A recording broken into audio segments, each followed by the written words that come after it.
And we're live. Hello. And we're here. One day I'll learn how to work StreamYard. No, I'm kidding. It's never happening. No. No, at this point, I just assume StreamYard is set up for some computer system we don't have. And fair. There it works fine. Well, I'll give you a hint. It looks like, at least for my TV, because, I always put the live stream up so I can kind of monitor it and make sure it's streaming. It's at least a 21-second delay. Ooh. Between us and what, because I was counting the seconds since that little timer goes up. So, hello and welcome, lovely people who've actually showed up to discuss Kevin Smith and View Askewniverse and movies in general, because, that's us. And if you're new here, well, hello. We're so happy to see you. And also, we hope you'll get what you're looking for. I come here for chats, not writing, good times. It's Monday. It should be an easy day, right? It is Monday, yes. I mean, that's fair. Yeah. Did YouTube send you a message of my latest attempts at helping those who can't come to the live event and at least help learn what we're talking about? No. See, I told you. Who are those random people who actually watched? Tommy, I'm subscribed to both of you guys' channels, Mm-hmm. and nothing ever popped up. I have to go to your page and see if you're live or have a new video. But YouTube's been funny lately. I got to 100 subscribers and went down to 99, then back up to 100 and back down to 99. I think now it's back down to 99, but later on the day it'll be back up to 100. I'm kind of annoyed. I wanted to stay instead of going up and down. That's what I keep doing. I hover right around 60, but rarely 60. So it'll be back and forth, 58, 61, 59, 60, 59, 62. It's just right there. And I've had to resubscribe to a few people, Laura Nettle, and then you. I had to resubscribe to a couple different times because it keeps on unsubscribing me for some reason. Right. I mean, I've had to subscribe to Haley Haggerty's 3 times in the last 30 days. What? 3 times. Yeah. And each time I knew I was subscribing to her because, it was originally honestly, the first time I'd heard about Haley, I'm sorry to say, was in reference to the Ren Fair, the virtual Ren Fair we were doing. And I'm like, oh, I didn't know Haley has an account. So I went and subscribed. A week later, when I went to her account, I wasn't subscribed anymore. So I subscribed again. And then the other day, I think she posted on your Discord, Stephanie, and I went and I clicked on it. And I noticed, under the video that I was not subscribed again. So I subscribed. Dang! I mean, it's look, I don't know who's unsubscribing, but I've had that happen for a couple people now. And I honestly, I even actually had one author tuber be catty about it when I'm like, hey, I didn't get the notifications and now I just found out I'm unsubscribed. And the person was like, were you ever subscribed? And I'm just like, oh, well, I don't have to be. You're going to be like that, no. I mean, I'm like, look, nobody's forcing me to watch y'all's videos. So if we're going to be high school mean girls about it, I'm going to go somewhere else. Oh, by the way, looks like Bella RNC has also been having the same problem. Oh, with the subscribers? Yeah, just lost 3 in a day. Yeah. And the people I lose, they're not bots. They're people that routinely put out stuff. Right, yeah. and like Stephanie, I've watched several of Haley Haggerty's videos. I've watched several of yours. However, I've had to subscribe to you again, Stephanie. And I'm maybe you should check to see if you're subscribed. Maybe you're my subscriber I lost. Maybe the one. I will definitely have to do that in the break and make sure am I am I subscribed to all the people here at least? I mean, that's like, it's like a helpful reminder of when I see people in chat anywhere of like, am I subscribed to everyone? I'm starting to get kind of a little paranoid about it. So. It's beautiful. But anyway, let's go ahead and say our hello. Charlie. Yeah, we have plenty of people today to talk Yeah, with. Megan is here and definitely got firsties today. No, Congratulations, Megan. I hope your firsties award warms you every night. Let's see. Stevie is here. Hello, darling. And then Bella is here. Hello, sweetie. Bella has, honored me by letting me watch several of her animation videos, and they are hilarious. She is a very talented writer and animator. And guess what? We have a surprise Charlie. We caught a wild Charlie. Hey, Charlie! It's that sort of day. Everything took longer than I thought it would. But it's Monday. It's Monday. Everything's going to take longer. I want to make a public service announcement right now for anyone in the Central Time Zone. Okay. Google originally set your time to Chicago time for Central Time. Illinois is no longer respecting date time, so they did not fall back when the rest of us did. Thus, all of your notifications are going to be off. No wonder they're an hour off. Now this makes sense. You have to fix this. You have to go into your Google Calendar and fix your time in there. Fix your time zone in there. What is it, like Rio de Janeiro time now or something? So no, because you still have to pick a freaking city. Who's in my time zone? St. Louis, maybe? St. Louis is not included. I picked a city in North Dakota because they had a couple in North Dakota. Yeah. I don't know. St. Louis is not on the list. You cannot pick figure out during the sprint. So, go to Google Calendar, the little sprocket up at the top, the little cog up at the top, click that, go into settings. You'll see your time zone. That's where you change it. That changes it for all of Google properties, including YouTube. And then you should be fixed again. But I was so confused because I kept seeing that Jules, like if the straw ended for me today, because it said Jules was going live at 1, and I still had an hour, and she was streaming. Yeah. I clicked in just to have it on in the background so that when she started, I would hear her voice, and she'd been going for an hour already. Yeah, I saw that. Yeah, because I'm subscribed to her, and I have it set as a reminder, and it said Jules going to go live, and then next thing I know, I go to have it ready for in a little bit, and then it was already streaming. So I thought that was weird. Go check your time zone, see if that fixes it for you. Okay. That is so. Thank you so much, Charlie. I had no idea what was going on. I didn't either. I spent a good chunk of my morning researching this, trying to figure out what in the world was going on.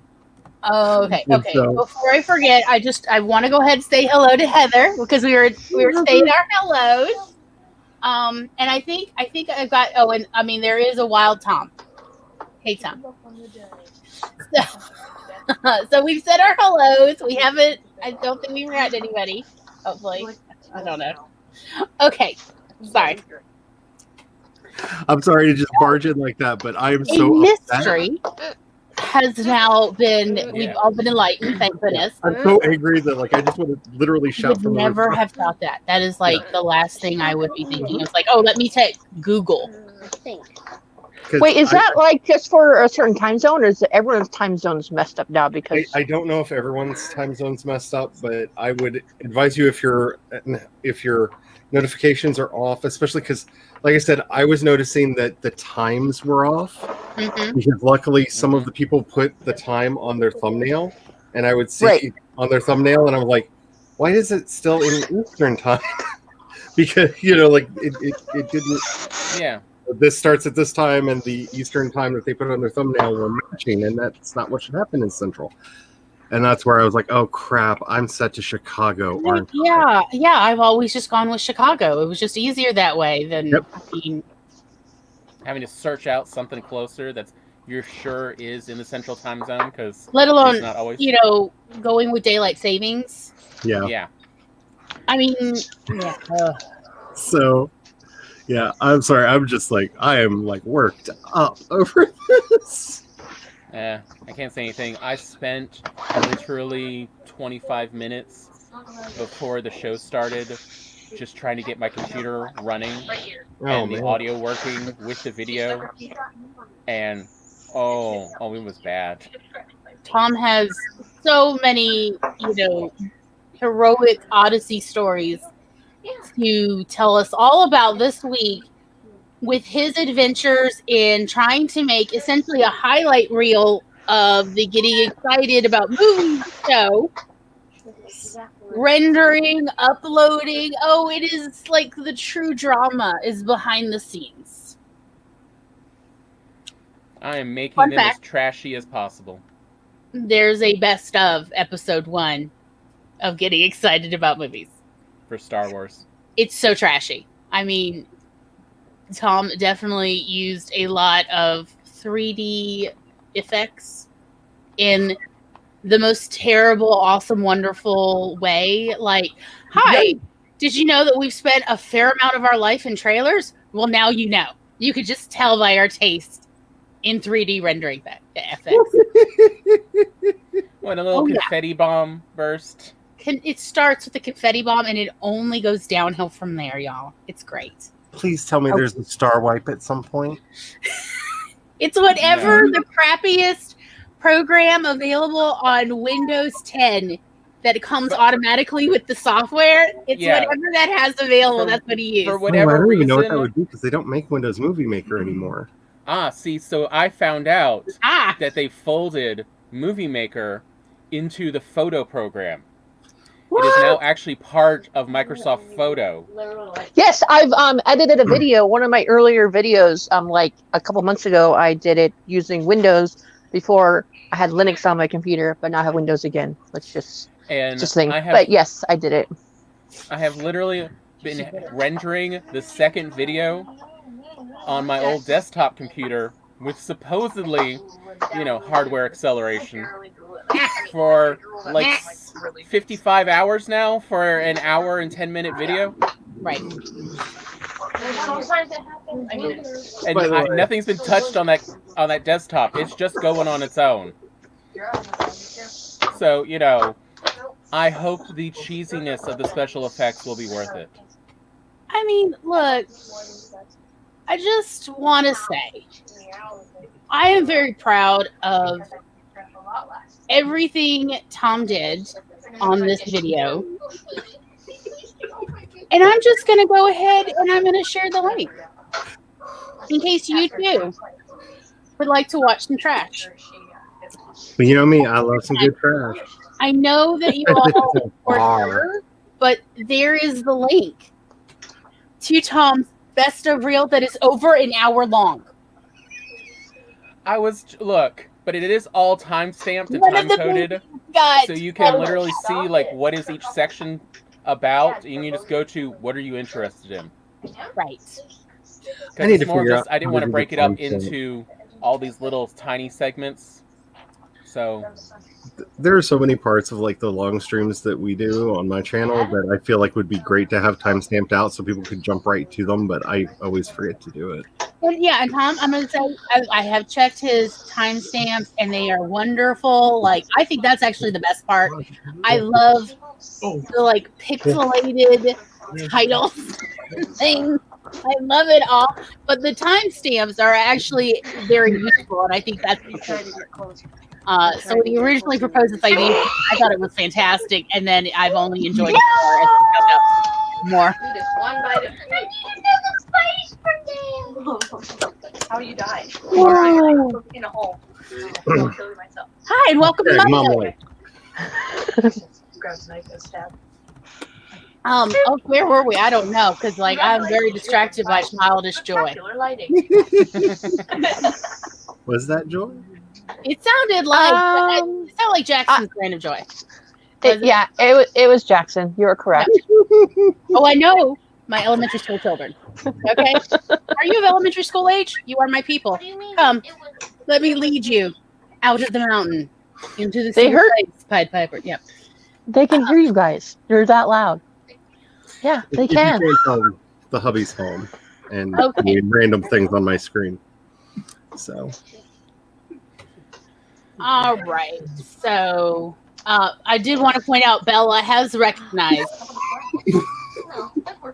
that when are they writing sprints? They can if you want them to be. I feel terrible calling them writing sprints when it's like, no, we're just taking a break. To this side of my head. We're just To refill your beverage, get some Yeah, lunch, get some maybe- dinner. say maybe like a quick petting where are my cats or dogs or what have you. She's drooling. She's drooling down the river. I'm here for 5K and for the novella I started today, so I got more to do.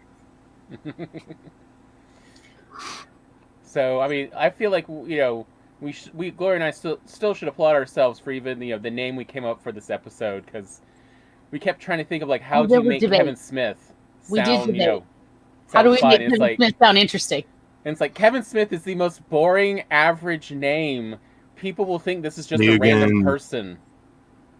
So that's why we went with It's Jay and it's Silent simple. Bob. See, I just would have titled it Kevin Smith is such a slut. Bomb. And like, but that's just the kind of person I am. Mm-hmm. Like we literally looked up power words. We Googled power words and we're like, maybe a power word will help us. And we ended up just, they entertain us. There, we're done. We're just, yeah. I mean, like, Kevin Smith movies are wordy. They are so wordy. Oh, they are. And it's He's glorious. one of the wordiest screenwriters in all of Hollywood, not just indie Hollywood, all of Hollywood. Mm-hmm. Have we given our disclaimers yet on this episode? Oh, well, please go right ahead. Hello, my name is Charlie, and I started watching Kevin Smith at the most inappropriate age because I was a Mallrat when Mallrats came out, and so it was like watching my life written on screen. So, and it was thanks to Chasing Amy that I actually got to come out with my friends because I saw, hey, they're cool about a lesbian. Maybe they won't kill me. No. And stuff like that. Like I You're still here, so hey. I'm still here, so that worked. So yeah, Kevin Smith movies and I have a very interesting relationship in how that they've merged into my life here, there, and yonder. And of course, right before we moved into this nightmare hellscape that we currently live in, Red State came out because his movies mirror my life too much. I mean, I love Kevin Smith's writing, but his horror movies do touch a little close to home. Oh, they do. So They like do. I'm just not watching Tusk. Just no, you can't make me. I'm not watching Human Centipede. It's the same rule. Yeah, Red State is the only horror movie I've seen in a long time that actually legitimately scared me because I could see it 100% happening. Like it was. I still haven't watched Red State. I gotta be honest. I need to sleep at night. I don't watch scary movies without a chaperone and only during the day. So real because if you don't know, it's about a cult of Christian fundamentalists, and it's basically, though not really, but kind of inspired by his run-ins with the Westboro Baptist Church. Yes. And it hits really like it's kind of like the original Night of the Living Dead, where it's not the zombies that are the scary thing, it's the other people that are the scary thing. Yes. And again, one of those movies that's really good because it's actually scary, but not because of like the monsters. It's that kind of a film, and his writing guideline for it too. yeah, because he set out to. His writing guideline was every time he came to a decision, he wanted to pick the most absurd result. Yep. He went down the list of here's all the things that could happen. Let's throw that all out now. What's the most absurd thing? And so there's like trying to anticipate what's going to happen next is a nightmare. And about 3/4 through the movie, the rapture happens. Yeah, the rapture happens in the middle of the movie. Like it does. Sure. Yeah. Oh no, I wonder- it is I one of wonder the if most powerful watching- parts of the movie. I wonder if watching Red State and what's that one with Anna Kendricks? Oh. Oh, I always want to call it Apocapalooza. Yeah, I know the one you're talking about. It's something like that. Yeah, with the dirty mouth crows. oh, I Really? love the roaches that just Yes. or the whatever they Locusts. are, the The locusts locusts. who are like, Suffer! Real quick, Maggie joined us. Hello, Mama Maggie, and we hope your Hello, internet Maggie. is working. And we caught a Jules too, who is shocked too about Google's actions, or rather Chicago, because I haven't even seen any headlines about Chicago or Illinois not If it going. wasn't Yeah. for the fact that I know some people like Eva in Illinois who brought it up when they passed it, and I remembered like filing it into my brain, like this is going to be bad come daylight savings time. Like this is going to cause problems. And yeah, But so probably out. Who wants to go next on Kevin Smith? Oh yeah, Stephanie, would you like an intro or anything? I'll get it for you, Jack. Why, yes, there's a lot of ADD here. I'll get it for you. Sorry, kids were talking to me. I got distracted. Pass on to someone else. I'll be right Okay. back. Okay. Tom, how about you want to Okay. talk about Kevin Smith Yeah, sure. or an intro So, or anything? I don't know. so mine started with Mallrats as well, and it was definitely in the before time of before really the internet was much. Yeah. You know, and you could get Yep. info, and so I just kept hearing these little tales of there was one movie Kevin Smith had made before Mallrats called Clerks, about them staying in a Yep. in a in a little store or gas station. I was like, where's this movie? How can I find it? And of course you can't find it anywhere. No. Let alone I'm like, It was wait, the no, it's 90s. actually black and white. I don't know if I want to watch this. Right. Of 'Cause, like, I mean- why? Is it artsy? Is it artsy in a convenience store? But You see, know, this is it's why the part- small town video rentals are so important, because that's how Yeah. we got to see it. Yeah. But I mean, like even now looking back, the story for Clerks is crazy, and when they reference it in other movies, scenes and storylines from the Clerks movie, you're just like, wait, what? I mean, Chasing Amy makes multiple references, and you're just left with a, what happened? Oh, this is just something you don't unless you realize, like, oh no, they're referencing Clerks. They shot these scenes. Yep. Oh This yeah. is on film. Well, as well as they keep going back to the quick stop, because I was just cramming by watching Chasing Amy earlier, and they do actually go back to that set essentially, put their sign back up to film there, and so they do make these lovely references. So it's truly if you want the full Kevin Smith experience, you have to hunt down this Clerks movie and watch it in black and white. Because he was so obsessed with John Hughes that he wanted to do what John Hughes did, where he created his own little town with all the little things in it. And even if the movies were unrelated, they all took place in that one town. And the fact that you end up getting, by the time you get to Dogma, a war, because Jay and Silent Bob decide to go find John Hughes's fictional little town. Yeah. Yeah, and they literally reference that in Dogma. And I love that of like, oh, because like honestly, that's how I found out that the John Hughes movies wasn't in a real town. Because it was the 90s. Same. And Wikipedia wasn't real, and I didn't know. So I assumed this is a real place because who makes up a fictional place in Illinois? There's already so many tiny little places you could just take one. The maker of Animal House. That's who. So, and that's literally how I found out, like, all disillusioned, like, oh, John Hughes just made up, because, like, I grew up on John Hughes. Oh yeah. That's a whole episode we could do right there. Yeah. Yes. But although I hate to admit it, like, I was out of the country when Chasing Amy came out, and so I actually didn't see it till long after I'd seen Dogma and I think Jay and Silent Bob Strike Back. So like there are several you didn't jokes. see it till I got it at the video store. Yeah. Because I was managing a video store by that point. By the point Jay and Silent Bob Strike Back came out, I was managing a video store in super rural South Mississippi, where there were plenty of actual customers who were genuinely proud of the fact they had never left our county. We do not have big counties, by the way. Yeah, we have 82 counties in the state? Oh, at least, yeah. It's somewhere between 80 and 100 and something. That's a lot. Hey, So, so I would Look at those ponoms. Oh,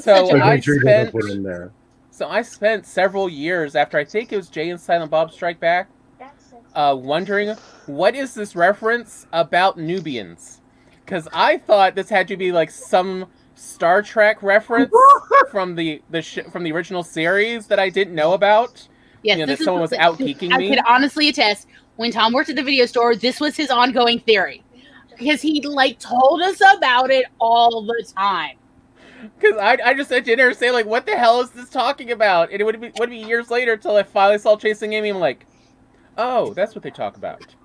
They're talking about it's Star Wars reference, not Star Trek. They're talking about Vader. Actually, worse than that, they're the only people that ever conquered Egypt. They're making a Black Power reference. Yeah. Yeah. Which my god. And just so you know, I have been making Nubian references to Tom 20 years now because in Mississippi, the most popular kind of goat are Nubian goats. So they're everywhere. And for some reason, and I do not know why, because they are quite large goats as far as goats go, Nubian goats love Tom. Will get up on their hind legs to lick his ears and snuffle his hair. Love Tom. I have pictures. I have pictures of Tom being thronged at the state fair by an exhibition of Nubian goats, and they are all I want a piece of this guy. It's great. So anyway. And so every time a Nubian goat would find Tom, I'm like, what's a Nubian? And Tom, that sounds like a scene from a Kevin Smith movie. Clap even harder. That just sounds like a lost cutscene from a Kevin Smith movie. I know, I live in stories. Why do you think I'm writing? Because the stories I live are better than the crap I write. Same. So yes, just a fun fact. Tom is beloved by all Nubian goats. Apparently, he smells like Nubian goat milk. There are worse claims to fame, I guess. I mean, they don't hate him. They're just really into him, and they just have to snuffle him. They're just like, what is this amazing smelling man? I don't know why. It's great. But it is also because they're so large. Since they're actually quite big, they can get above his head when they're on their hind legs, and so he's just I'm just gonna be nice. I'm not gonna make him upset. They get all disappointed when he walks away. That little sad hang-dong Nubians. It's great. Oh my goodness! And they're so sweet. I'll just Tom, stand by. I want one to come to me so I can pet their ears. And he's like, you're gonna ruin my hair again. And I'm like, it's not like you're dating anybody here at the state fair. You're fine. Sorry, it was funny. So anyway, that is our Nubian goat reference. Versus, I mean, I have to say, rewatching it, since we were binge watching all the movies, watching Chasing Amy, the Hooper character, played by Yule, I can't remember his last name, is tragically underrated. I love that actor. Yes. I love the role he did in that. He is so good. He has such great comedic timing. He has great physical comedic timing. That is very hard and rare to find in Hollywood. He is underutilized, in my opinion, and still is underutilized. And I don't know why more people don't use him. And there's a scene in there that no one will be able to convince me differently, where he's in a looking at CDs with his friend played by Ben Affleck, and one of his character's little fans shows up, who's this little 8-9-year-old black boy, who loves his comics about Black Power, and he just switches over to this super macho The persona. Black Power Malcolm X style character, And once he finishes, like looking back over at his friend, talking about how he is the white devil, and he doesn't need to be trusted, and the boy is turned away, he instantly cracks this giant smile at just the ridiculousness of this. And all I could think watching that scene was, you cannot convince me Chadwick Boseman did not have the same situations happen after Black Panther. Yeah. I have to say, that was one of the most powerful scenes that I can remember seeing in something, because every member of the marginalized community and especially the queer and Black community know about code switching. Like, code switching is something that we have ingrained in us, and that was the first. Well, I guess you could call it a mainstream movie. It was produced by a major studio, so it would be a mainstream movie that I saw, like, code switching actually play out as a function of the story, and kind of it's one of the things in that movie that added this air of authenticity to it. I was reading through about Chasing Amy, and I was surprised, for one thing, given all these other movies we've been watching the last couple weeks, that it's not actually that cringy. You know, even watching it 20 years later. We've been watching a lot of older movies, and let me tell you, some of them are cringy, and we've literally struck some of the movies. Like, we love them, and we cannot tell anyone. No, we're not going to talk about this movie instead. Yeah, but there were some that we have in the past episodes of like, no, we're not. And I was looking up, you know, little things about wait, is that who I think it was in the movie? And I came across, you know, like some fandom wikis and other stuff. And one of the things mentioned in there, and I feel like also shows how much of a different kind of writer Kevin Smith is than most Hollywood writers, is like the Chasing Amy script. One was reviewed by Guinevere, I can't remember her last name, who did American Psycho, and Go Fish. And Go Fish. That was and her. Like she reviewed the entire script. I know, because we had all these movies at the Video Store. Because I was not a good Video Store manager, and I was originally buying all the movies I like to watch. They did not rent well. I can't imagine. So it took a while for me to figure out what they wanted. What they wanted was all horror movies. They were fine with all my indie movies, as long as I also packed all their horror movies in too. But just how much, like, several people had input on the Chasing Amy script, which is why. Well, he was using sensitivity readers before that was a thing that people even thought were real. Well, the really touching thing about Chasing Amy is the reason that story came about is his brother had come out to him, and he was wanting to make a movie where his brother and queer people could see a character like themselves that wasn't a tragic victim of circumstance. Because they didn't follow the Hays Code. Yeah. Where all the homosexuals in the Hays Code had to either be bad guys or have tragic ends. Which is why I do not count. What's the thing going around? Dastile or whatever? Oh, Dastile? Yeah, Dastile. No. They literally immediately buried the gays and they never even gave, a response. So it was one-sided. So it's like, no, that doesn't count. That is it's queer baiting. That is still BS. That's very much queer baiting.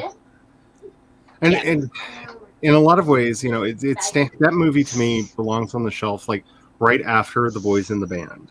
Yeah. Right.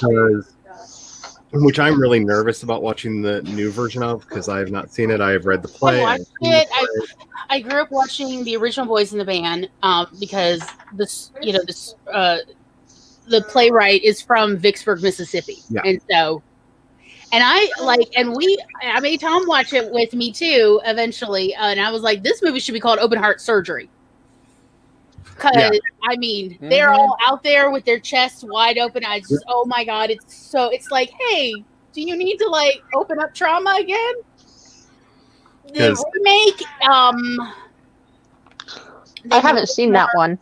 They made us more like a period drama, which feels weird, even though I know the early 70s is late 60s, early 70s. Yeah. Is so long ago for so many people. I wasn't born back then, but it's not that long ago for me in my reference. And the new one has such a good cast, though. That's the other thing that I'm really The cast is really great. Yeah. They are a bit more open, but I got to be honest, I still actually prefer the original movie to the Netflix remake. For anybody who doesn't know, The Boys in the Band was one of the first queer movies that was made after the Hays Code came down, that starred an all queer cast written by a queer actor about the queer experience. And it's kind of a seminal movie in the history of queer cinema, in that it is internalized homophobia on screen. That's what that movie is. It's everyone hating themselves and trying to figure out how they can fit into a society that despises them, criminalizes them, and wants them to just be the worst. And that's kind of the conceit of the entire story is, do we be the worst and give in to the stereotype that's being foisted upon us? Or do we try to rise above it? And the story has no answer. I'm just, sorry, spoiler alert, but I don't want you coming into it going, ooh, I wonder how they solve that. They don't. That's they don't. Point. That's the point. They're just trying to talk about how is life. They're just trying to grapple with existing in a world that says all they deserve is villainy and or tragic ends. The play was originally performed in 1968, and the movie was made in 1970, just to put everything into time frame for people. But what makes it such an interesting thing is it's like The Normal Heart. It is a time capsule written during these events that really captures it. And to me, that's what Chasing Amy is. Yeah. Is it a politically correct show? No. Is it the way we would, if we were to make that movie today, is that what it would look like? No. But the discussions that you see them having, the way that they are trying to grapple with the idea of bisexuality, because that is the crux of the movie, is the main character is bisexual, and bi erasure is a thing. As well as lesbian culture. Yeah, like we are very honest about lesbian culture at the time, how it was. Yeah, I was originally screened Chasing Amy in a community college by a group of lesbians who were like, "Glory, you seem like one of us. Here, watch the movie and tell us what you think." And I'm like, "Okay." I was 18. I didn't know any better, and I was like, "Oh, is that lesbian culture?" Because I sign off. I was like, If you are not a quote gold star lesbian, you can't be part of our group, then I am not interested in exclusionary groups. I'm interested in inclusion groups. And that's what makes this movie so interesting, as somebody who was alive and part of the culture, part of the community when it came out, is it is a time capsule. No matter how much people may want to distance themselves from it today, because you see some people trying to say that, because one of the characters, whose name is completely escaping me, the Tracer. I want to call him Randall, because he played Randall in Clerks. Banksy? Is that Banks? Banksy? Yeah, that's Banksy. Banky. That's it. I kept wanting to call him Banksy is a real artist. On a good day. Yeah. Banky is a tracer. Yeah. Right actor, wrong character. That Banky makes, where he's explaining that lesbians are a myth. This is the scene that offends most people. I don't know how many cis heterosexual straight men I have heard before that movie came out. It's not like this movie pioneered this line of reasoning. Yeah, it did not. I've said that exact same thing. And that's what makes that movie powerful, is it could have rounded off. It could be, but I'm a cheerleader, right? I love But I'm a Cheerleader. That's clearly farce. It's a rose-tinted glasses view and comedy. It's a fairy tale. It's a fairy tale. And it smooths a lot of edges. You know, the gay conversion camp is funny. It finds the humor in the insanity that is done to people. Yes. It could have been that movie. It's not. It's very much more a Boys in the Band. Here it is, warts and all. Yes. What life, I mean, it really is what life was like if you were queer, bi, or adjacent to said communities at that time. And like while they didn't have the phrase, as far as I know, it's one of the very first instances in, a movie where essentially we have the storyline of just love is love. Because we have the Alyssa character not saying that was a phase. She was simply saying I wasn't sure who I was, so I kept trying all these different things, trying to understand more about myself. That moment, oh my god! When they're at the swing set and she does that whole soliloquy, Yes.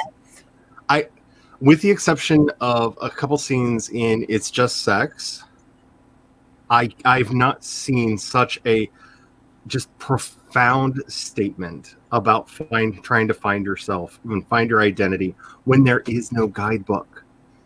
Especially when everybody's telling you that what you're doing is wrong, that you have to fit a specific mold. Oh, and Joey Adams, the emotion, like, oh, that chills every time. Just like it breaks my heart. It's such a good she's moment. so talented and definitely an underrated actress. Also, one of the first times I'd ever seen the concept put in of where, was it Holden,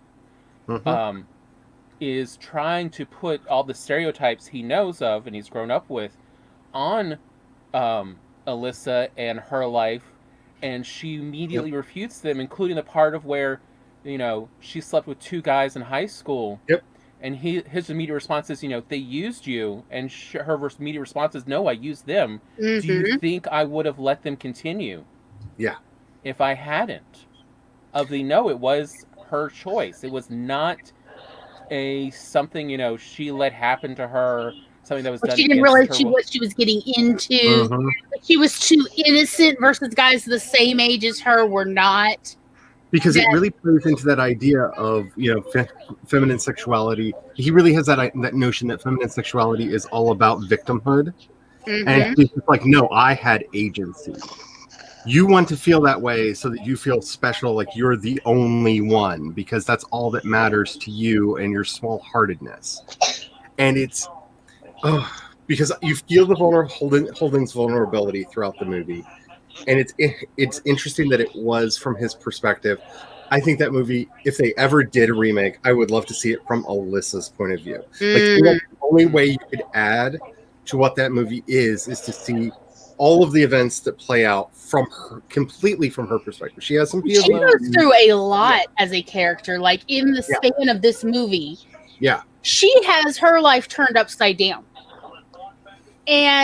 But she doesn't regret that, because she knows what she's doing every step of the way. She realized the implications. This is not, she's always keeping her eyes open about this.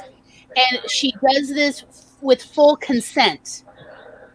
And yet it's like they never really give her full credit for the cost she is paying as she is pursuing her own identity. Yeah.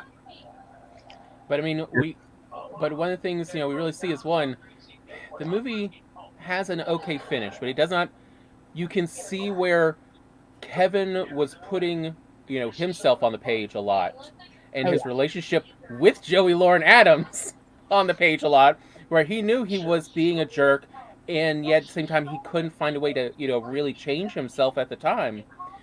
And so he had a hard time finishing up. Like, he came up with an ending that was believable and could work. But, I watched Clerks II, and after you watch a couple Kevin Smith movies, you can tell whenever Kevin Smith is sort of taking over a character, and this is just Kevin Smith talking. Right. And so, we can see there's scenes in Clerks II where Dante is talking, where essentially we're just continuing where we left off with Holden, about Kevin Smith's recognizing he needs to grow up and, not objectify women the way he has been, brought up to objectify. He recognized the objectifying, and there's so many little things he has to change. And Chase and Amy has that interesting coda in that you have, what is it, Jay and Silent Bob versus the internet? Or what was... Jay and Silent Bob Strike Back. No, I thought there was the internet, it was a short in between. No. They made a full movie because the movie that the Holden's comic book rights get sold again, and it's the Strike Back where it gets sold and we get Cockknocker, and then there's what just came out, which is Reboot. The Reboot. Yeah, that's it. Reboot. That's the one I was trying to remember the name of. where in so many ways that is not so much a sequel to Jay and Silent Bob Strikes Back as much as it is to Chasing Amy. Mm-hmm. That Yeah. the plot line in there is kind of Chasing Amy, but from, in a lot of ways, Alyssa's perspective. It's a very interesting movie to see how they all fit it, kind of rolled back together in what is a goofy comedy.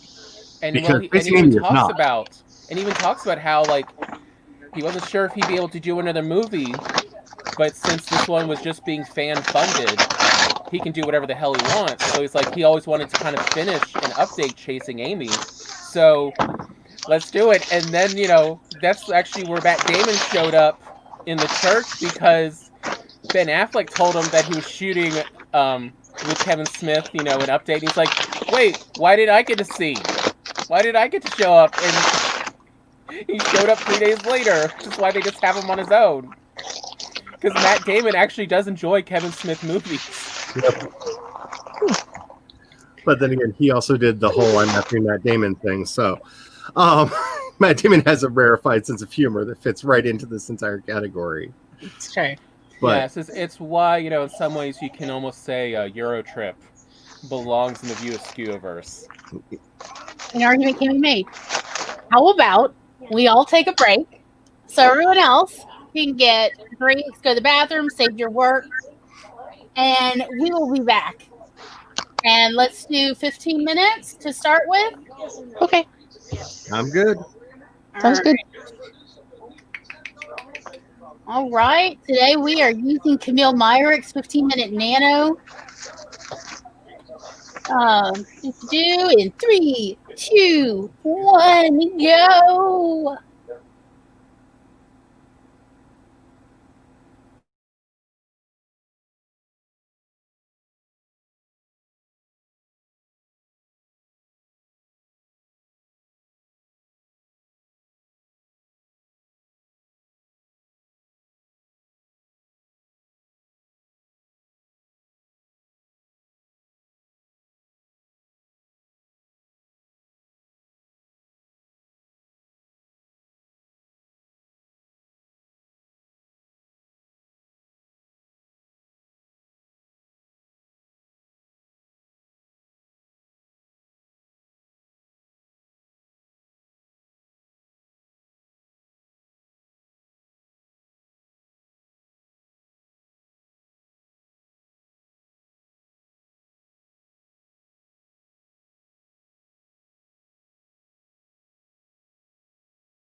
Well, hello. Let's check it time. I'm going to admit it. Oopsies. Alrighty. So, how did everybody do? I didn't Did write. anyone do anything? I tried to nap. I went to the bathroom. I got and I my food did. delivered, so I ate. Oh, nice. Yeah, I got it's a like a chili, Philly cheesesteak, but with chicken instead of. Yeah. Oh, with wow, red that and seems like good. green Yeah. bell peppers on there. It was tasty. Oh, and I got Mountain Dew too. Because, Oh, well, it's not right. Yes. Because it's 2020. Yes. And I don't want to hear about all the Charlie, crap how that's did- in Mountain Dew. I don't care. No. Here is my. You're a grown Here- woman. You can drink Here's what you want. here's my. Also, I'm not married to you. You don't have to listen to my crap. Versus here's my unpopular opinion. After the last couple weeks, Mellow Yellow's better.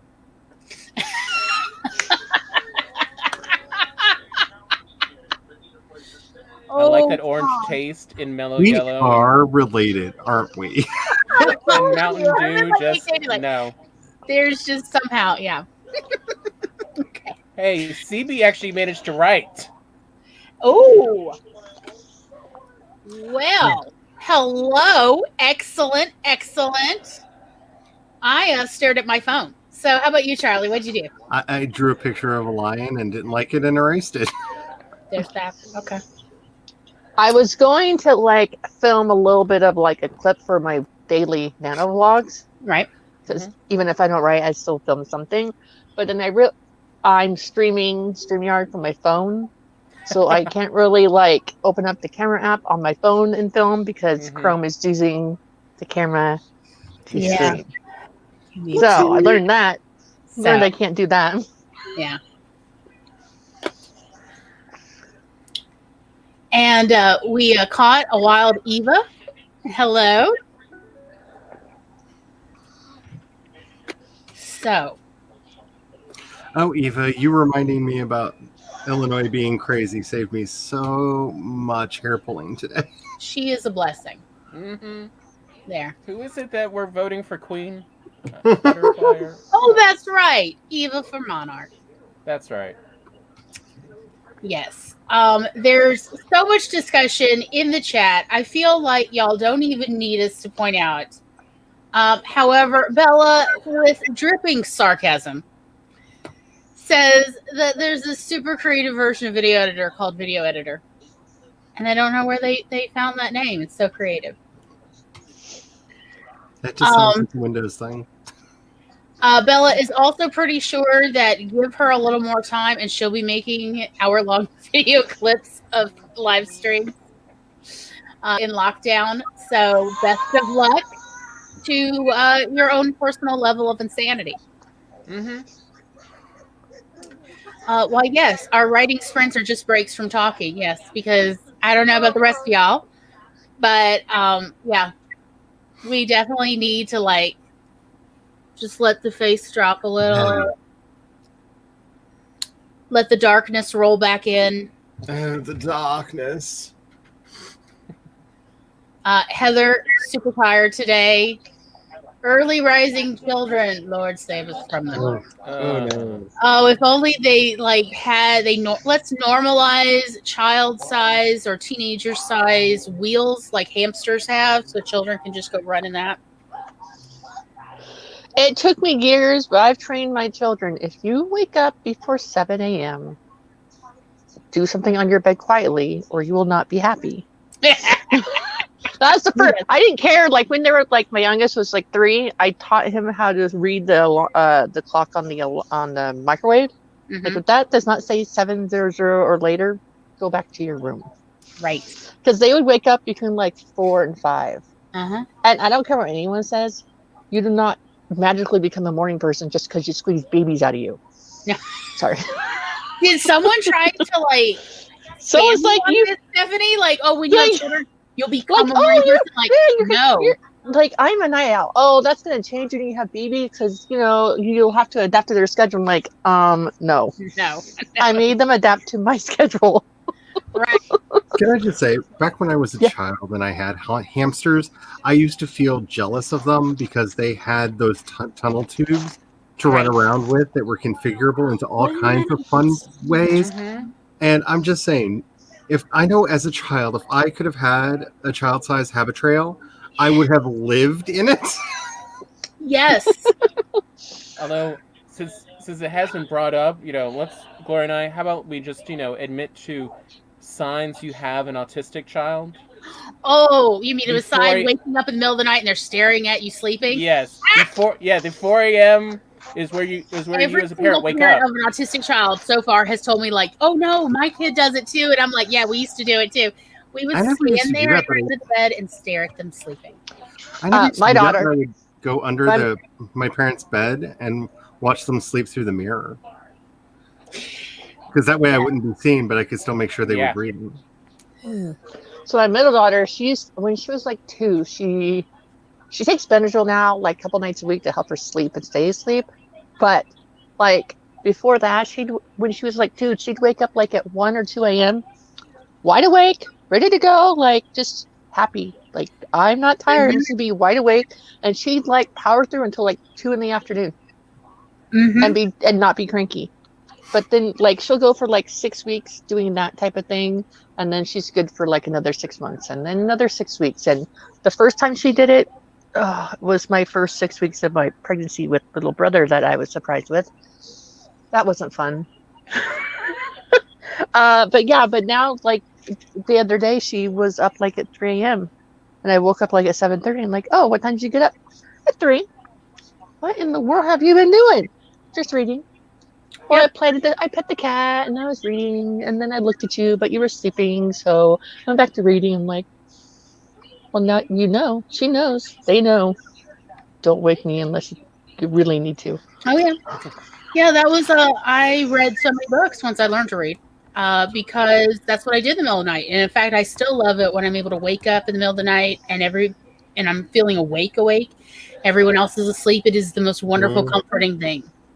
To be able to just do my own thing. Nobody's interrupting me. Read my book, draw my drawings, whatever I'm doing. I love it. Yeah, Truly one of the greatest experiences in the world. Like, she has when everyone else is asleep. Oh, yes. Yeah, she has a Kindle that I just keep on going I have to do it like every 2 weeks. I add like 15, 20 books, and then she reads them. She's a really fast reader. Because before we would let her do like regular books, but she would like fiddle with the pages on the edge. And I think I told you, Glory, one time, like the Order of the Phoenix Harry Potter book, it went like from like this to like this. Like it got wet and wrinkled, but it was just from her going like this with the pages that she was reading. It took us a year to convince her to use the Kindle, and now she just uses it all the time. Yes. That's the only electronic thing that any of the kids use. Yeah. They don't do anything else. I mean, TV doesn't count, but we discussed in chat how much so many of us don't do horror. No horror. No horror. No horror. No horror. Even Goosebumps is too scary. So you point out there's animated Clerks and Mallrats. The animated Clerks is the greatest show ever animated in the history of animation, and I will fight over that one. I watched that one. I liked it. Yeah, I enjoyed it too. I'd enjoy watching at a convention House isn't real. a wrestling match between the Clerks animated group and the Spaceballs animated group. Like, I don't think anyone realized the potential for fun there. CB wanted to just point out how Alan Rickman enjoyed chasing Amy so much that he wrote Kevin Smith a letter and they became friends, and that's how Alan Rickman ended up in Dogma. Such a heartwarming tale. Alan Rickman, an international treasure that is still to this day sorely missed. We miss him. Yes. Yes. And how CB it has visits from all of them in her Nano project. Very nice. Nice. I can't wait to read it. Glory, remind me, Glory, what are you writing? What are you working on for your Nano I project? am working on a RomCom. I got funny stuff I can tell you to add there, but it's all good. Did you Right, Charlie? you into this so you could talk about your nano project? What's going on? No. I was like, am I missing No. a cue? I don't know what's going on, y'all. No, unlike I was me, just curious. Stephanie actually has funny dating stories. Like if you wanted to take a really bizarre turn or become an NC-17 story, I have stories I can tell you. But I was If you going to want go for funny, more of the sweet Stephanie. romantic for this. Yes, if you want like think that's a scary sweet dating stories, go to Charlie. If you want like funny, that wouldn't really happen, but that's really funny type stories, go to me. Oh yeah, So, what Stephanie's kind got of spin do you want on your rom-com that you're writing? Just let us know, and we can fill you in details. I'm okay with you using my stuff as inspiration. Okay. My romance, my personal romantic life is basically what if Lydia Dietz decided to start writing rom-coms and based most of them off of her relationships with Beetlejuice. So if you're looking for that's fair. Yeah, that's fair. But once she finally grew up a little bit, Yeah. yeah. This is more full adults. I have adult stories too. Like, okay, so my three main characters, because of course it's a love triangle, because real life. And the protagonist is the comic book writer. Because, if you're going to go and base it on your own life, why not go one step further and base it on your fantasy life? Because I always wanted to be a comic book writer. That was, I have written some serious Superman fanfic, where Superman has adventures raising children. And Lex Luthor gets involved, but in a fun, warm soccer dad kind of way. Yes. Oh, okay. I'm not going to apologize for this, okay? Okay, we need to get the actors back from Smallville and just have a thing where they're coaching like Little League or soccer or some kids sport, and just have Clark and Lex standing on the sidelines just bickering like monsters. You're getting it. Yeah, you're getting there. Yeah. And there is an incident where they have to like literally spin the earth backwards, and then you like don't ever tell your mom. Yes, based on my personal life. Yeah, don't ever tell your mom we did this, okay? And they're like, sure, Dad, never. Like, that was what I wrote that stuff when I was younger, and that was what I wanted to be when I grew up with a comic book writer. I did not realize that, like, I would hated what with vagina ownership. So it hasn't worked out. But, there is a Superman movie that in one of the Superman movies, Superman actually flies around the Earth to make it spin backwards, like to go back in time. Yeah, the first one. Yeah, that's what I'm referencing. Yeah, that is. Okay, what I was referencing. all right. That's the original Superman movie. Yeah, in this. Yes. Because I grew up on, the Donner version of Superman. Can we just have a moment of Christopher Reeves in tights? The curl. When they did the curl. The curl. Oh, good Lord. You know what? This is not an NC-17 episode, but anyway. You need to get out your fan, Glory. Well, you are making a good point. I'm literally feeling warm. I mean, let me get out my church fan. It is an actual church. Okay, so anyway, Rich, where were we? Words? I don't remember. We were talking about, the rom-com. How's everyone's nano or not nano doing? Anybody? Everybody? Okay, so anyway. Tom, are you doing nano? Oh, no, he's just trying to get me to do nano. The closest I'm doing right now is just all the video editing, so everyone can at least, watch our little talks and maybe get some ideas. See, you got to be careful how you word these things, Tom, because you said all the video editing, and I'm just like, ooh, what's the Dropbox? Where do I put these things so that they get edited easily? I got excited. I'm sure he'd be willing to do it for money just to get a new laptop. Let's be really honest. Tom will chill. I'm just saying, I found a process to do the editing and get it done really quick. Yeah, he actually has a workflow for got that. excited for a minute. They're like, no more video editing. Yay! So so if you guys watch my daily nano vlogs, you will see that I love not editing my vlogs.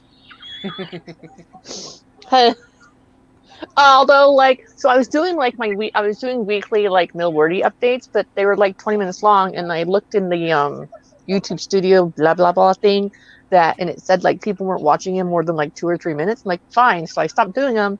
But then for Nano, like my Nano daily vlogs are like minute and a half to 5 minutes long, and now people are watching them all the way through. Yep. So I guess less is more. I think that's going to be the tagline of my channel going forward. Hi, my name's Charlie. I hate video editing. Enjoy! Who has time for that? I mean, it's a lot. So here's what I figured out. I came across a piece of software called Lossless Cut that it's not that easy to actually do the editing in there, but I found out it will accept a CSV file. So I literally watch the file, I watch the video, and as I do, I note the beginning and end time point, and then what I would call the section, and then I just upload a CSV of that, and it automatically makes it, and then exports all the little videos as little segments, and so then I can edit them separately, together, and then put them all back together, and that's how I've been able to do it really quick. I'm just saying, like if I had a fast working, computer that could actually compile and render it quickly, I could probably do full turnarounds for our, these 3-hour videos in less than 24 hours with the timestamps and everything. But it's taken 2.5 days and it's still rendering. But because it only takes me like, 4 hours to do everything, but it takes forever to render it. Fun fact, we have a coffee account. It is listed below. If you would love to contribute to Tom's genius editing hacks and help us get a better laptop, because I don't know whenever the stimulus check's going to come through, whatever, please feel free to contribute $1 or $2. Every little dollar helps. We are going to get him a new laptop one way, by hook or by crook. Sorry, the hubby thinks he's funny. He's over in the corner. And he's like, that's why I just think you should change the name of your channel to Charlie and the Raw. I'm like, that's not what that means. Totally different kind of attraction. Yeah.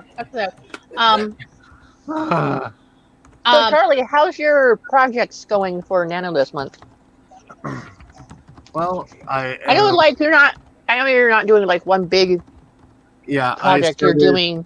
I started a new on one of the new novellas this morning, about 5K in. I'm hoping to have 1 to 2 of these done by the end of the week, if I can keep on track. So yeah, it's going well. The game development's going a bit slower, mainly because I want to do artwork for it, and I'm trying to tell myself like I can go back and add pictures later, and it's really hard because it's like it still would take longer to make the picture than it does to talk myself out of needing to make the picture. So the time sitting there going, I need to make a picture, while I'm trying to like force myself to change tracks so I start writing again. It's still worth it, but yeah, I'm wanting to do a lot more pictures than I'm allowing myself time for right now, but they're going fairly well, and I'm hoping by January at the latest, I'm going to have new work coming out. Nice. Yeah. Let's cross all of it. All of it. Every single bit. Every little bit. I'm not crossing my eyes anymore because I almost didn't uncross last time I did that. So.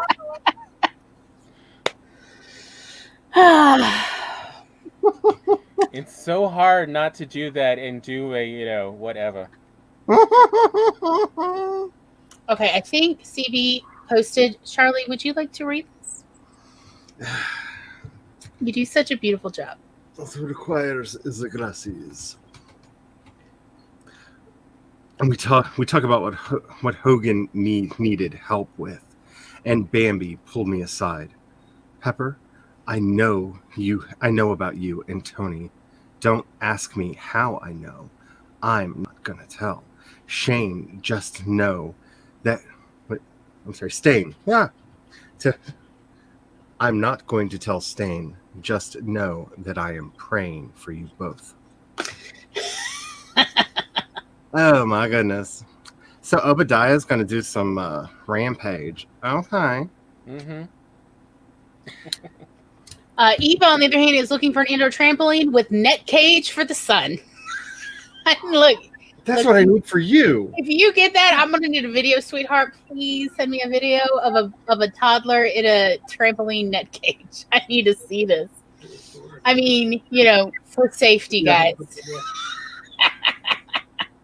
Yes. Screen the top. I'm going to lock you in a bouncy castle. Yeah, sounds about right. Yeah. The sun turns on the light and steals the blanket at night. Mm. Like, to me, that's still a grounding offense. Agreed. If you were taking your parents' blanket in the night.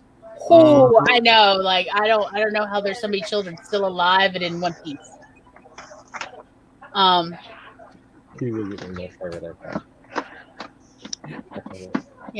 Yep. Heather knows the struggle is real. The struggle with the kid is real. Heather wants Stephanie to know that their kid is an escape artist, so. Oh. Yes. Oh, yeah. Whatever, if you don't do this. So Heather's son is autistic and my middle one's autistic, but so my sister has a kid that's autistic as well, and they've like unlocked things, so they have like child safety stuff on everything.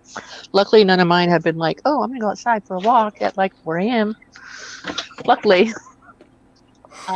Yeah. Bella says, like, I have the entire scene mapped out in my brain, and rather like the not plot twist, but one character surprise thing I have going on. I'm just terrified at the prospect of actually writing it. Yes, the struggle is real. No, I got the tower that's currently rendering, but it would take a few hundred to upgrade it noticeably as well. Yes, the struggle on the computer side is real. CB wants us to know that Obadiah was evil in the movie. He's worse in this. Woo! That is saying something. That is saying something. I agree, Eva. They do frown upon locking children in closets. So just, lock yourself in your office. Just tell him that you're grounded. I can't come out and play. I'm grounded. Yeah, Bella says that they did the autistic thing, Heather, the other night, and the family were thrilled. Yeah. Yes, I think the real secret is just trying to teach the kids to be quiet about their late night doings. Tom, would you like to go into your very quick little historical explanation about people in the middle of the night up until recently? All right, so the probably the quick short one I can do is up until recently when we didn't have artificial light, everyone's big meal was actually lunchtime. We would everyone had pretty much a snack as the sun set, and then everyone would fall asleep, and we'd all get up around midnight just after, and apparently by several accounts, people just went over to their neighbors. They'd go walk a mile or two over to their neighbor and go have middle of the night chats, and then would go back to sleep at like 3 a.m. and wake up an hour or 2 or 3 later and be like, what's going on? So yeah, this whole we just sleep once for 6 to 8 hours is a construct of the Industrial Revolution. It never existed before. Yeah, so that feeling sociable in the middle of the night and like wanting like to have a snack and a little chat, that's normal. This whole sleeping through the night is new. So does that mean I can like message you, Tom and Glory and Charlie, and say, hey, it's midnight my time. I know it's 3 a.m. your time, but what's up? You can see if we're awake. You'd and be we surprised respond. how many of us are awake, actually, honestly, like, because I do tend to wake up somewhere between 2 a.m. and 5 a.m. Like, usually I wake up somewhere in there, and then I'll watch TV, I'll watch a movie or something until I fall back asleep. Because, Tom's not necessarily up at the same time. Okay. We're wanting to be social, frankly. Yeah, it's like, one of the nice things about computers is you can pretend if you're awake or not. It's the same thing as Charlie has a general rule on his server, their server of if anyone's feeling like chatting, just go hang out in one of the voice chat rooms, and anyone can see that you're there. So you never know who's going to show up. I've done that before at like 11 p.m. or midnight before, and like I've caught a wild cat before. All right. I don't see a wild cat. It what? Oh, nothing. I was just making a really lewd joke. It's okay. Continue. I just didn't catch the very beginning because like all I could hear was the sound of the mic turning on. That's why I was like, "No." I just said, I bet you have caught a wildcat. I have caught a wildcat a couple times because I'm special and awesome. And I've caught a wild Eva before. And one time I caught a wild Charlie and I was like, prize, I get the crown. I don't know. I caught a drunk cat last night, which was the greatest thing ever. Oh my gosh, I saw her chats. It was hilarious. Yeah, she was talking about eating a PB&J in the middle of the night and not liking PB&J. She's like, oh, there's nothing to eat. It's only PB&J. I don't like it. I'm like, I'm awake. Yeah. It was everything that I needed yesterday. I did not know I needed a drunk cat in my life, but I did. Yeah, it was good times. Plus, I got some writing done. That was nice. So, shall we talk about more Kevin Smith, or should we talk about something else? Because I don't care. I'm here. Like, we haven't even talked about Dogma yet. One of my favorites of all time. It's my favorite movie, and I really want to. So I really wanted my husband to download the movie to like get the good movie from his friend, and we were gonna watch it. And he's like, "We could watch that."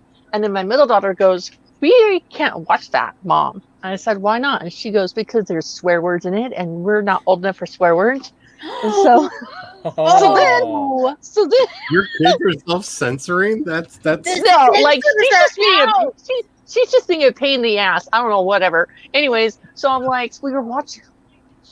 They like watching According to Jim, the comedy show, whatever.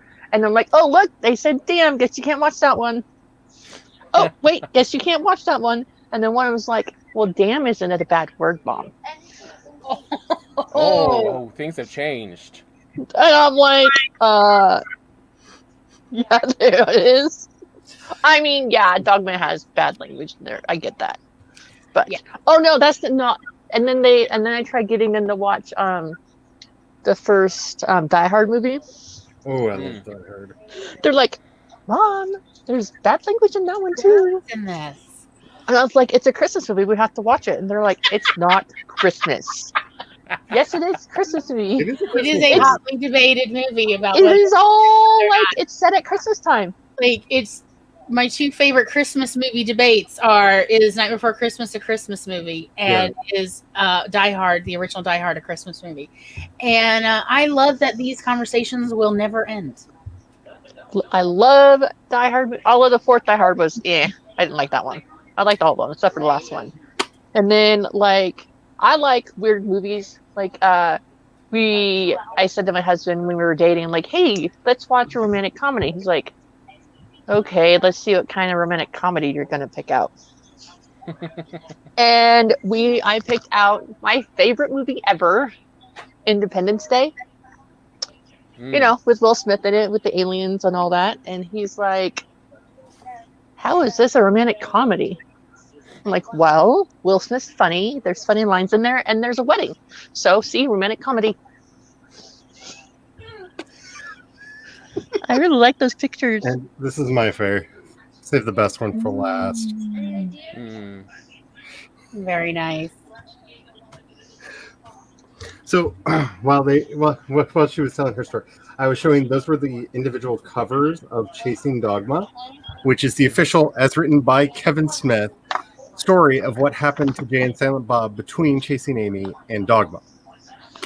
So if you want the full backstory, they actually wrote it. It's available in this wonderful, wonderful collected edition. Not very long, easy to read. Yeah. So if you ever wondered what happened with them and Suzanne, this is the madcap adventures of two men and their monkey. Suzanne, right? It's Yep. Suzanne, Oh yeah. the orangutan. The orangutan who gets into all manner of trouble. It is quite amazing, and it actually dovetails quite well into everything else. This is my personal favorite when Jay decides he's going to lay down the law and becomes Sheriff Jay for a brief period of time because he's going to lay down the law, and it doesn't quite work well.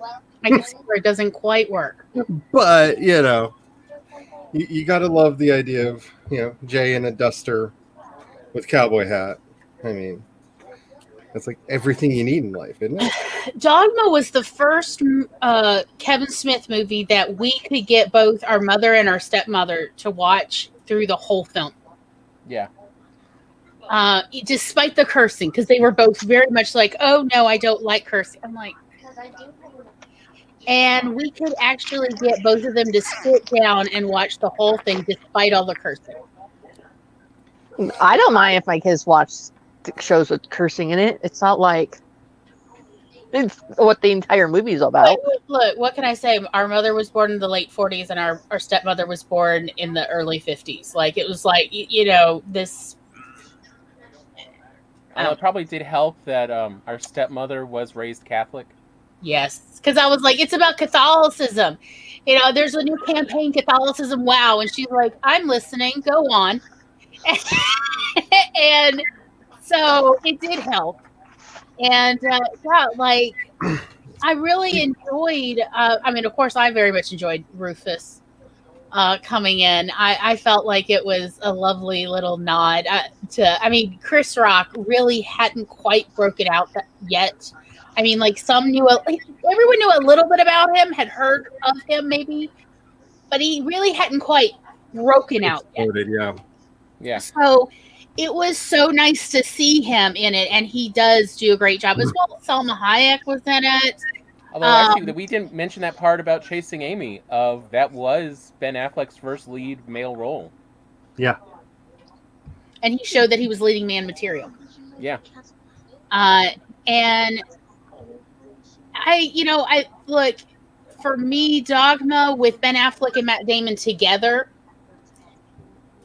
it really showed that their chemistry wasn't just sort of a chance thing like in previous films. They actually really had great chemistry together, and it wasn't just two Bostonians being wicked. The super bromance of the centuries. The thing that really gets me about Dogma that has always just enthralled me is, as a theology student, how many deep cut theological debates are presented in this film in a way that is accessible for laymen to understand. That to me is the brilliance of this film. Is there are things in there that theologians have been arguing about for about 1,500 to 1,000 years, that when you try to explain them to most people, their eyes glaze over because they're very intricate, detailed things. But Kevin found a way to boil them down into one, understandable story beats, and to make them funny.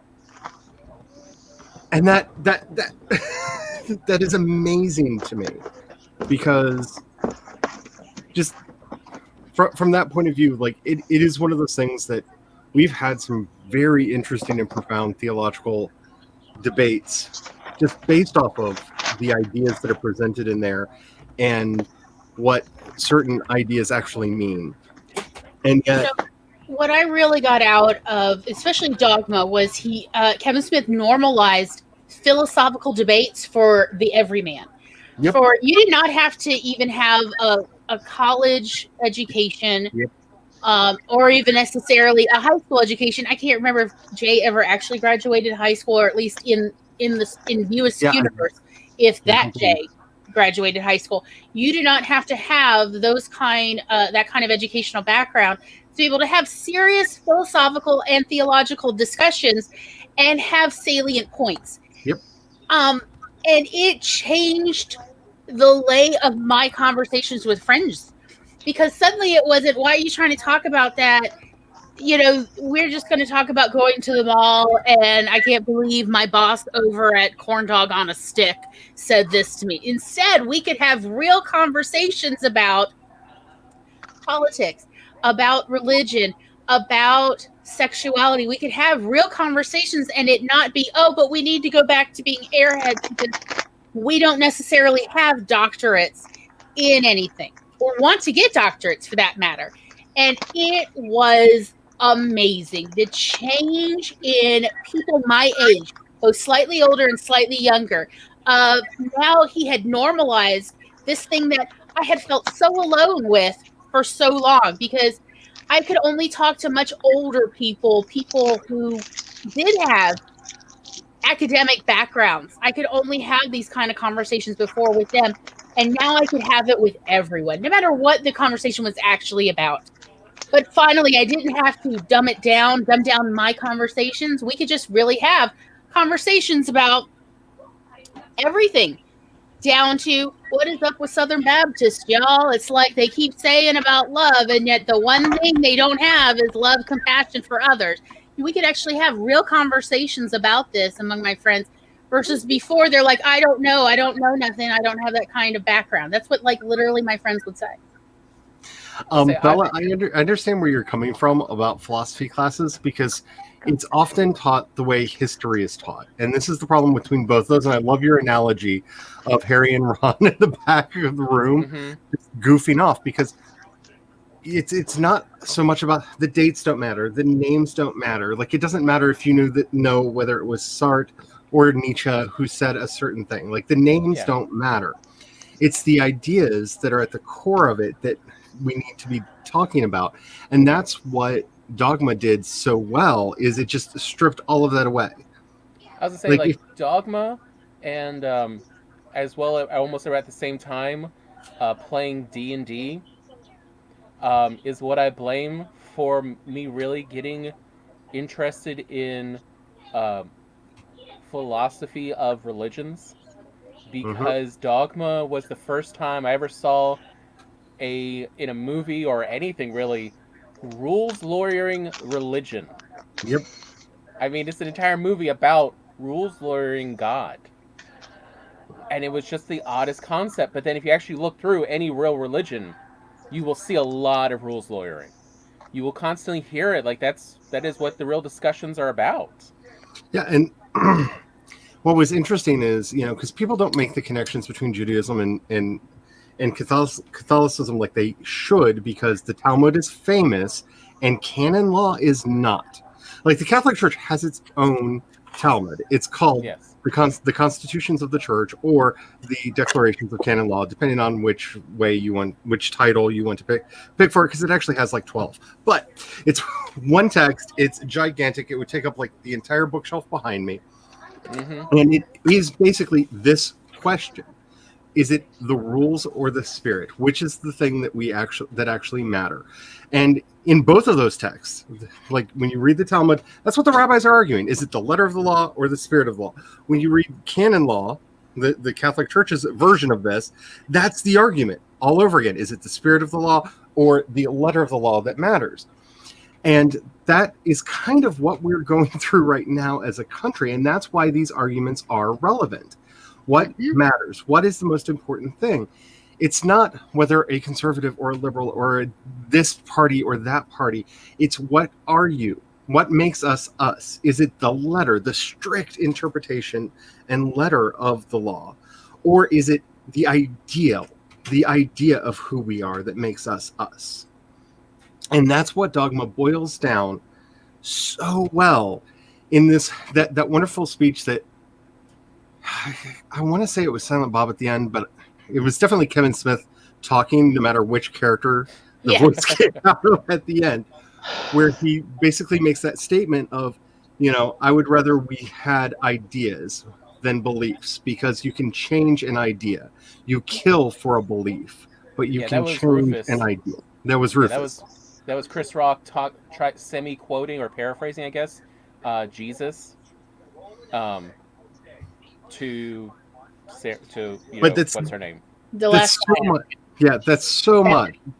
So much. Kevin Smith speaking through. through. That's why I was like, I know it's Kevin's voice, but I don't remember which mouth it came out of. I mean, like let's be I said, honest, it's all Kevin Smith. Yeah. Like I said, like you watch enough of these movies, you start to actually pick up when is it Kevin Smith talking versus when is it these characters talking. Yeah. But that's like the core of what that entire film is about is, and faith is a good thing. Faith's what gets you up in the morning. Like if you didn't think that you were going to make it through, why even bother? Right? Like that. And I mean, like, if I didn't think what I did mattered, why would I do it? Why would I write stories? Right. Except I am trying to either communicate an idea, a thought to someone else in my stories, or I am trying to give them a respite from their shitty life. Yeah. I'm trying to do one or the other, or sometimes both. It's rare because that's hard. But but I feel like that is a lot about my purpose in this world, is to either give people a break or give people a thought seed to like mull over and maybe help them cope better with this rolling trash fire of a world. And that gives me motivation. That gives me something to do every day, because I'm like, no, I have a purpose. I know what I'm doing. Versus if you don't have a purpose, if you don't know what you're doing in this world or why you are here, it is all truly meaningless and dismal. Eva, I love your question. Why does anything have to matter? Joseph Campbell, I think, said to me one of the greatest quotes, like every writer needs to take to heart. He said, everyone has everything wrong. They think people are seeking the meaning of life. No one is seeking the meaning of life. They're seeking the experience of being alive. That's what we're looking for. And that's what, to me, when I say this matters, that's what I'm talking about. This is where I find life. This is where I feel truly alive. Not surviving, not just going through the ropes, but actually feeling alive. And that's the sense that I want my readers to get out of everything that I write. Whether it's a cerebral text about, the nature of the universe, or a silly vampire just trying to get down and dirty with people. I want you to feel alive. That's the heart of it. Because that's the thing that we lose sight of so much. Because we overly complicate everything. This is our biggest bane as a species. And we can talk about this ism, that ism, and the other ism. But the isms, at the end of the day, aren't the problem. It's this human instinct to overly complicate everything. Oh God, yes. We just want to feel alive. And whether that's being overly complicated with rent checks and bills and weird things that our boss makes us do so that we can get the paycheck to pay those other people that keep us from having the experience of life, or whether that's because we're part of a religious and or philosophical and or political movement that puts these requirements on you too. Chasing Amy has a lot of the same arguments that Dogma does, except for it's the lesbians, not the church, that are imposing them on Alyssa, and it's the cis heteronormative world that Holden is in that's putting them on him rather than the Catholic Church. We all have these walls, no matter what organization we are a part of or whether we feel that we're free from all of them, because we're not. Mm-hmm. And that's what Dogma to me is all about. It's that we are here to feel alive. That's the moral of the story. That's the end all. When God decides not to destroy the universe, her answer is basically, I don't know, Jay's cute. Because she just goes up and pokes his nose. Like, that's the answer to the universe. What's the meaning of life? I like that. That was the funny part. That's it. That's the point of life. I don't know. That's cute. Let's do that, more of that. And that's where this becomes vital, because when we try to have a doctrinal answer, like my answer to why my life has meaning is not going to be the same for any of you, because it's the meaning that I have found for myself that works for me. And that's the beauty of life, is finding those things that make you feel alive. And to me, that's the brilliance of Dogma, because with all of the stuff, like the world could end if the wrong angel walks through the wrong door, the wrong gate at the wrong time after the wrong blessing had been put upon it. Yeah, if. Okay, sure, yeah. And tomorrow, all of the nuclear weapons could completely just like go haywire and launch. Yeah, that chaos is always going to be there. Why? Why do you care? Why do you get up in the morning? What are you living for? And that's what Dogma is, to me, really about. It's no longer arguing over the silly semantics. And I wish more people had listened to the movie when it came out.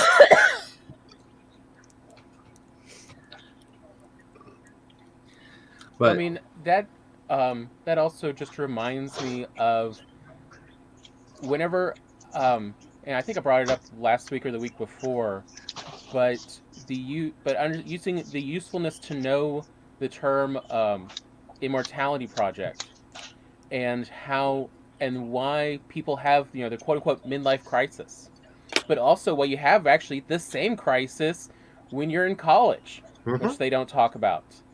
And you have it because essentially it's every 10 to 20 years. Yeah, the quarter year crisis. What you have, or the quarter life. what you felt at the time is what gave your life purpose and meaning, and would exist after you, and have given, and the rest of the world would notice that you existed, because of the changes you have made across, your small world. Changes, and Dogma is very much about the universal is existent. For each individual, it is about themselves and their life, and the joy you bring to your life, and the joy you bring to other people's lives, and how you do it. Because there's definitely many people who have tried to bring joy to someone's life and are just making it more miserable. Oh, the whole mission thing, missionaries shall be shot on sight. Lives. When their mission was not to ruin people's lives, yes. If I can quote a dead German here, Schopenhauer asked the wonderful question of what is it about seeing another person dangling off a cliff that makes another person risk their own life to save them? What makes you get over your instincts? Like every instinct in your body that says, don't run into that burning building to save the child.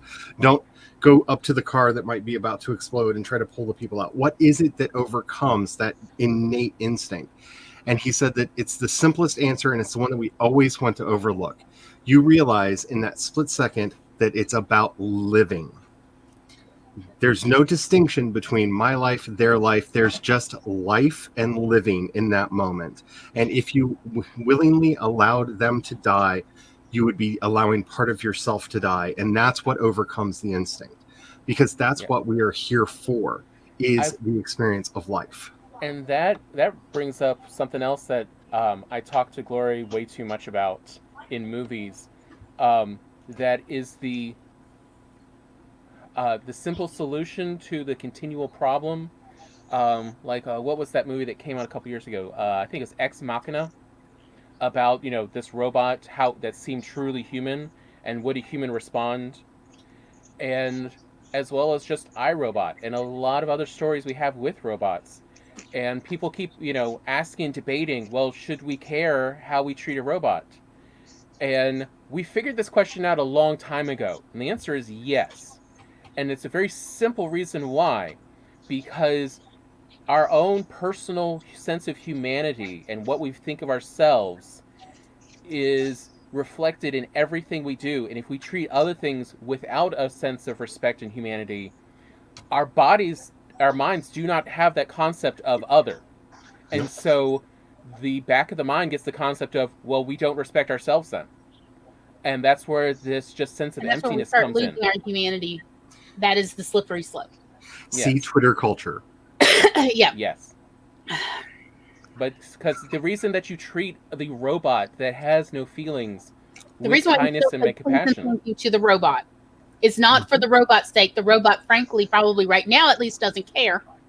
It is for our own humanity that we do it, to reaffirm in every please and thank you, to reaffirm our humanity to ourselves so that we can continue living this life as we have defined life. Mm-hmm. We need that, or we start losing our humanity. And then if we don't have humanity, what the frick are we doing? Right. our life is meaningless, it has no purpose and no true joy of living, we might as well just be robots that feel nothing and do nothing and only do as they are told and have no purpose outside of obedience. And that is not life to us. But anyway. No, I completely agree. And that's to me, a lot of that is the argument going on in Dogma through all of the silly craziness that is in the movie, because Jay is the sheer enjoyment of life. Mm-hmm. Bob is the person who overly thinks everything. And poor Bethany is just trying to get along. She just wants to get through her day. Just let me get just she's just surviving. She's not overthinking things. Like, she really is the inverse of Jay. Jay is like walking joie de vivre. Yeah. And Bethany feels no joy. And in fact, that is discussed in the very first real discussion we see with Bethany and Janine Garofalo's character. Yep. Remember, as in spoken like a true Catholic. Mm-hmm. That Bethany feels no joy. She feels nothing, really. She's going through the motions of life. She is not living it, and she wishes something would happen so that she could essentially re-engage with life and humanity. And then God gives her this option, and it is a wild ride that we all are on for. I mean, Bethany's very much, although they don't say it directly, is a case in point of PTSD. Mm-hmm. As well as a continuation of the chasing Amy questions and plotline, because she was raised that the whole purpose of her life as a woman was to have children, and if she can't have children, then what is the point of life, let alone what is the point of having relationships with other people? And what is the point of her? She doesn't know anymore. And her mother's trying to console her with, God has a purpose for everyone. Just give it time. And she's like, no, I don't have time. This is it. My life is already happening. And I've got nothing. And this is why, like, especially like germane to Bethany, we used to not say that a child was alive until 8 to 40 days. Right. Sometimes years, depending on the culture, after they had been born. When did they get a name? That was the question. What point did they get a name? Yeah, you're 5 and 7. Because mortality was such an issue, and we had to build safety brakes. We had to build fire brakes in our brain to deal with just the loss, the constant loss that was going on. And this is where, questions of when does life begin become really important, because I know too many women who have been in therapy for years because they miscarry. They've just, their body will not let them carry a child to term. And they have so much guilt over this, even though it's not them. They're doing nothing wrong, but because they have internalized an idea. This is the power of ideas. And the problem between beliefs and ideas. Yes. Because this person I'm thinking of in particular is so internalized that idea that they feel that their body is murdering their own children. And it's brought them close to the darkest option on several occasions because of how they are viewing that. And it's not even, to me, like an argument over, like, I don't think you can even bring science or anything into it. That's not even the point. The purpose, the reason we always had these arguments, the reason unbaptized babies went to limbo was because we had to put them somewhere. Because there were so many of them. Yeah. Like, that wasn't a cruelty on the part of the Catholic Church. That was a relief. They are in a place where there is no suffering. There is no pain. Don't worry. Don't worry. All of your fears, it's okay. They're fine. That's why that entire idea came about. And that's where we need to be thinking about the ramifications of the thoughts that we're putting out there and why ideas matter. Yeah, versus the truth and this, what science tells us, and something to, that truly to always keep in mind about, humans, especially in pregnancy, is, so they've done tests and they found that if you're having unprotected sex, pretty much that egg gets fertilized. Human sperm are really good about getting to that egg one way or another. They're more successful at impregnation than HIV transmission. Yes. They're actually, sperm are better than HIV virus at achieving their ultimate goal. But there's a lot of safety mechanisms that we have evolved, that the body has, that if this is not a viable fetus, if this is not, something that can become a full human, that will continue on in the community, your body goes, nope, not going to raise, not going to, continue on with this farce.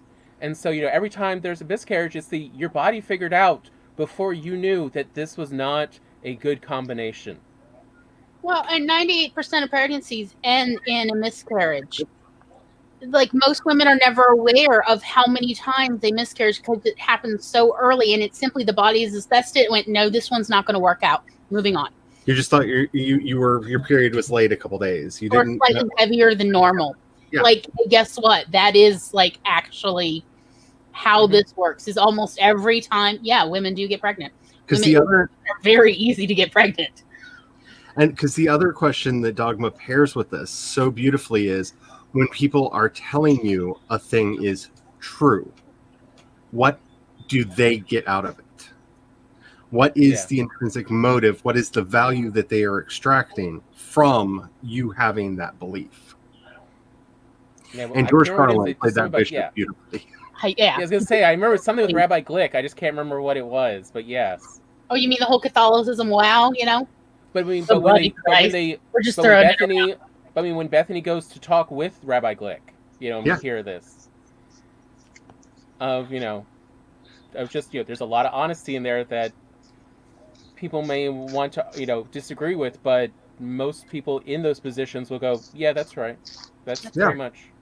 Because I've dealt with a lot of my other job, like my other life, when I'm always talking about like my other projects that don't involve AuthorTube, I am very involved in a lot of religious and spiritual things, and it is amazing to me the proportion of people that are involved because they actually care about people and actually want to try to make people's lives better, and how many people see it as a get rich quick scheme that as long as they can sell their product, they're good. And I don't want to shame like all religious people. I'm an extremely religious person, but so many of the people that are out there as like the big spokespeople of a lot of the faiths, and I'm not going after one faith in particular. I've met them in every creed in the world, and it's one of the few reasons I have so much respect for the Church of Satan, because they're honest about it. They really do exhibit the virtue of honesty, don't they? Yes. Like, hi, give me your money. I'm not going to do anything for you, but at least you'll feel like you did something. Give me your money. It's like, still weird when I see the Buddhists do it, though. Okay, I will admit that one. It is weird when I come across the few Buddhists. But there are a few of them that are out there, and it's one of those things that when somebody tries to sell you anything, your first question always has to be, what are they getting back from this? Because from the Christian perspective, one, if you make money, you're defying Christ. I'm just going to say that. Like, since we're talking about dogma, Jesus very clearly said, "Freely you receive, freely you give. Take no money." Using the bullwhip, Jesus made his thoughts very serious about. Yeah, he was very, very clear about this. Take no money. So, of course, all of our every rule must be followed 100% pastors conveniently ignore, because Jesus wants them to have a private plane. Right. Yeah. You have that private plane. Right, yes. Can I go on my quick little rant on that? Yeah, go for it. That I'm sure Gloria's heard too many times as well. So the complaint I always have with those get rich quick, we now just call the mega churches and such. You can do that. Is all I hear from there, if you actually do philosophical research, and have done a lot of research, I hear nothing from Jesus or Christianity. What I hear at the closest is stuff from Paul, who never met Jesus, and then a lot of Greek philosophy that if you are doing well, it is a sign that the gods like you. And so you should continue doing that. And that's why you need to give us money, because obviously if we have accumulated wealth, then the gods like us. And it's very much a Greek, Hellenistic plot. And not in any way Christian. Plot. No, There's a lot of most platonic. people don't know that is a refrain in Judaism. Yes. It's a Hellenistic plot because that's a whole nother backstory. There's a lot of Plotinus. Versus Jews a lot of the time in Jewish stories. And there's a certain truth there. But these are all Greek concepts. These are not Judeo-Christian as well. Because when you read the Gospels, they are very much more aligned with Rabbi Hillel and the traditions that were alive in his day. I mean, they're much more over there. I mean, Jesus even quotes Rabbi Hillel at one point when he gives the Golden Rule. I mean, we very much know which strain of Judaism he rose from, because they were very strict schools, and he would not have quoted Rabbi Hillel if he didn't like Rabbi Hillel. But it's the hubby has a story he wants to share. Okay. So, a fun little Dogma side story. I had one of those bobble-headed Buddy Christ, and I put them on my dashboard. And when we first arrived here in the middle of nowhere, Charlie likes to describe it, the rusty underside of the Bible Belt, buckle of the Bible Belt. It was really entertaining, the number of fundamentalists that would stop and be like, "Oh, look at Jesus, man, he's awesome," and give me thumbs up, and I would just kind of grin really big and give a Buddy Christ thumbs up right back. Like, yeah. So that has to be a coffee shop receipt, right? Your alcohol that you're buying? Okay, not a problem. Yep. Yeah, we had the bobblehead. The big bobblehead. Yeah, we had the big bobblehead. Yep. He was on the... And we had him on the... I actually attached him to the dashboard. Yep. So he sat there. This way I was driving with Jesus. Yep. And they didn't get the irony. They didn't get... No, of course not. No. Everybody who's ever seen this... I used to have this up at the video store. Because it's the finger gun that gets... then that's the one that I love, is the finger guns. Yeah. Because it's not just the thumbs up, it's the finger gun with the other hand. That just... Yeah. All right. Yep, it's the finger gun. There it is.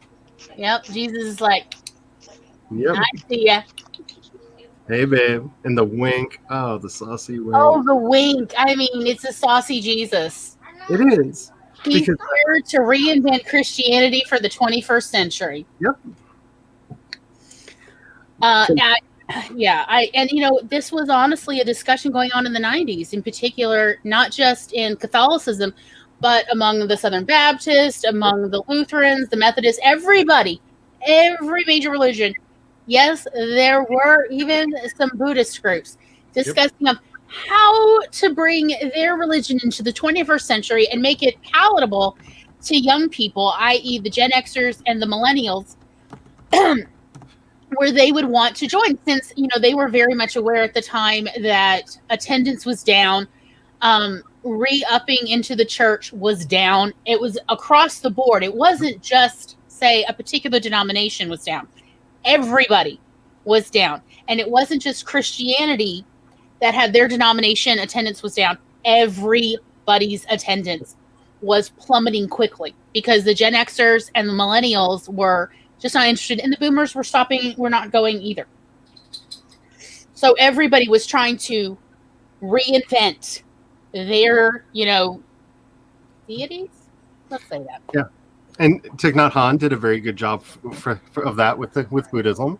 I mean, think about it. That's like most of Thich Nhat Hanh's books from that time period, where it was him repackaging Vietnamese Zen Buddhism for a Western audience. Chogyam Trungpa Rinpoche was also doing that with Tibetan Buddhism during that time period as well, with some interesting results. He's a very interesting person in history. And yeah, you see John Shelby Spong doing this in the Anglican Church. You see Matthew Fox doing this in the Catholic Church. You have Father Leo Boff doing this in Mexico and getting beaten by the Pope on the tarmac in Mexico City. When John Paul II landed, they brought Leo Boff in front of him and he backhanded him first act when he landed in Mexico. There's video of this because reasons. I'm not saying they're good reasons. I'm just saying he had his reasons. I disagree with them, but they existed. That was a big movement that was happening internationally. Mm-hmm. And it's one of the reasons why I always want to bring up the book, The Myth of Enchantment. It's a dry book. I try to give everybody the warning every time I bring it up. Don't be expecting to read an exciting book. It's a college book. It's a lot of stats. It's a lot of statistics. It's a lot of metrics that it's going through. But the decline in religiosity that's been happening since the Enlightenment is not a decline in spiritualism. Oh, no. The level of belief in various supernatural, mystical, spirit, whatever you want to call it, has stayed relatively the same level throughout this entire time. It's organized religious attendance that's dropping. And that's the point he's trying to make with that book, is that there's this weird counter narrative that people are trying to adopt a new mythos that doesn't actually fit what we're seeing. Belief in reincarnation is going up. Belief in crystal magic and whatever is going up. You know, pick your poison. Pratchett hit on this in Hogfather. Yeah. In the book, what was it? Hogs Night, or maybe it was just called Hogfather. Okay. I want to say it was Hogfather. It was Hogs Night that, is the celebration. Wait a minute. Wasn't the BBC movie that they made on it called The Hogfather? There we go. Here's the confusion. There, that's it. And so they're even talking about, like, suddenly there's the belief in the Hogfather is disappearing, in this story. And so all of these people with belief, they keep thinking of, like, the sock monster, and suddenly there's now a real sock monster eating socks off of old men. And there's the hair fairy who's plucking out little hairs and causing bald spots because somebody just ingests, because there's too much untethered belief roaming around in the Discworld. I mean, he's literally making references to what was happening in the 80s and 90s all over the globe. This was a serious issue, and people were suddenly getting alarmed. Because this is the rise of the new age. Organized religion, no matter what the organized religion was, they were used to life revolving for almost every human person. Like 85% of all people on the planet, their lives revolving around organized religion. And all of a sudden, over a few decades, it wasn't. It no longer was. Essentially, the Industrial Revolution had replaced organized religion as of top importance. And people were grappling with what to do with this and how to function and what does that mean for our societies. And so everybody was trying out, even in their storytelling, a new idea of what could be going on and what does it mean. But anyhow, Stephanie, are you still with us? Did we lose you? I'm still here. Would you like to share your thoughts about Dogma before we go any further? Honestly, I don't think they're I don't think there's anything new I could add to the conversation that has not been said already. I just want you to know that we want to include you. Yeah. No, it's okay. It's fine. To discuss settings, scenes, lighting. I mean, like, I can honestly, I can't tell you how many conversations I've literally had with Tom about the lighting in various scenes. And I want this lighting for this photo shoot that I'm doing. And then Tom is in charge of how to make my insane request reality. And just I hadn't actually thought about the lighting in that movie. Well, honestly. Nor should anyone have to. Like, it's just me and Tom. No, I'm just saying, like, we're just weird. We're weird. All right.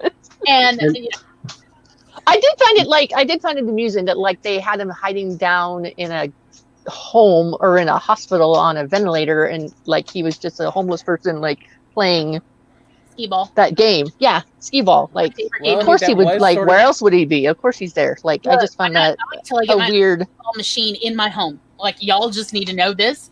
Do not believe that it is my real death unless the obituary mentions that I have a Skeeball machine. I'm just saying. So y'all know, I am clinging to life till I get my very own built-in Skeeball machine. I had one when I was a kid, and I loved it. Wooden balls. This is my role. Wooden. Because, like, I have to be able to, like, defend myself. But, I mean, also, just the beginning of Dogma is very much a commentary on the world at the time. Yes. I mean, God goes down to Earth, can be anything. What does God show up as? An older white man. to play Skeeball because that's still the safest option there. God is attacked. No one at all comes in to help. No. God is attacked by younger white males Yes. on rollerblades with hockey sticks. Yep. You know, ruffians. Oh yeah, that's right. Like, this is as quintessential, and at no point, like, look, the boardwalk is opening up. It's not that it's early in the morning, but the boardwalk is opening up, and no one comes to this man's defense because it's 3 youth on rollerblades with hockey sticks attacking him for no apparent reason. Everybody's sticking to themselves. This scene says so much about the late 90s. Yes, it's everything you need to know. It really is. Like, I know several times when I got jumped, just watching people walk by like nothing was happening, just keeping their nose up in the air, and yeah. And then you have just the absolute brilliance of casting Alanis Morisette to play God. I just wanted to bring this up in the wonderful opus that I keep citing, Jay and Silent Bob Chasing Dogma. It actually begins with a letter from Alanis Morisette titled "How Jay and Silent Bob Changed My Life." Which is like a religious conversion letter that goes through her experience of having watched the movies and realizing through these characters that she didn't have to overthink everything, and that the point and purpose of life was to find that sweet spot where Bob starts talking and Jay learns to shut up. That's the whole point of watching those movies for her, is like, this is a metaphor for enlightenment, that eventually Bob will talk and Jay will shut up, and it's okay. It's okay. It'll just be okay. And it's a really interesting thing to read from her point of view and perspective, because it seems like such an odd casting, because you think of the music that she has, and you think of the characters of Jay and Silent Bob, and you're like, you know? But when you actually see it from her point of view and the perspective that she's coming from with this, because this is when she did Uninvited and, you know, some of the most powerful music of her career. And this idea of like, yes, it's goofy, it's funny, and that's actually the point. That, you know, especially for anybody who lived through the 90s, everything was too serious. Everything was, it's kind of like it is now. Like, we're kind of, we've gotten over our 9/11, like, maybe we should be goofy again for a little bit because life is short and precious moment, and gotten back to where we were in the 90s before it, that, oh no, we just have to take everything overly serious and overly, you know. No, that's not the point. It's about learning to laugh. Like, that, everything is about learning to laugh. And I forgot who said it, but it's one of my favorite quotes of all time. Any god that cannot sustain people laughing when their name is mentioned is not a god but a devil. That's the whole point of this. Nothing is to be taken that seriously.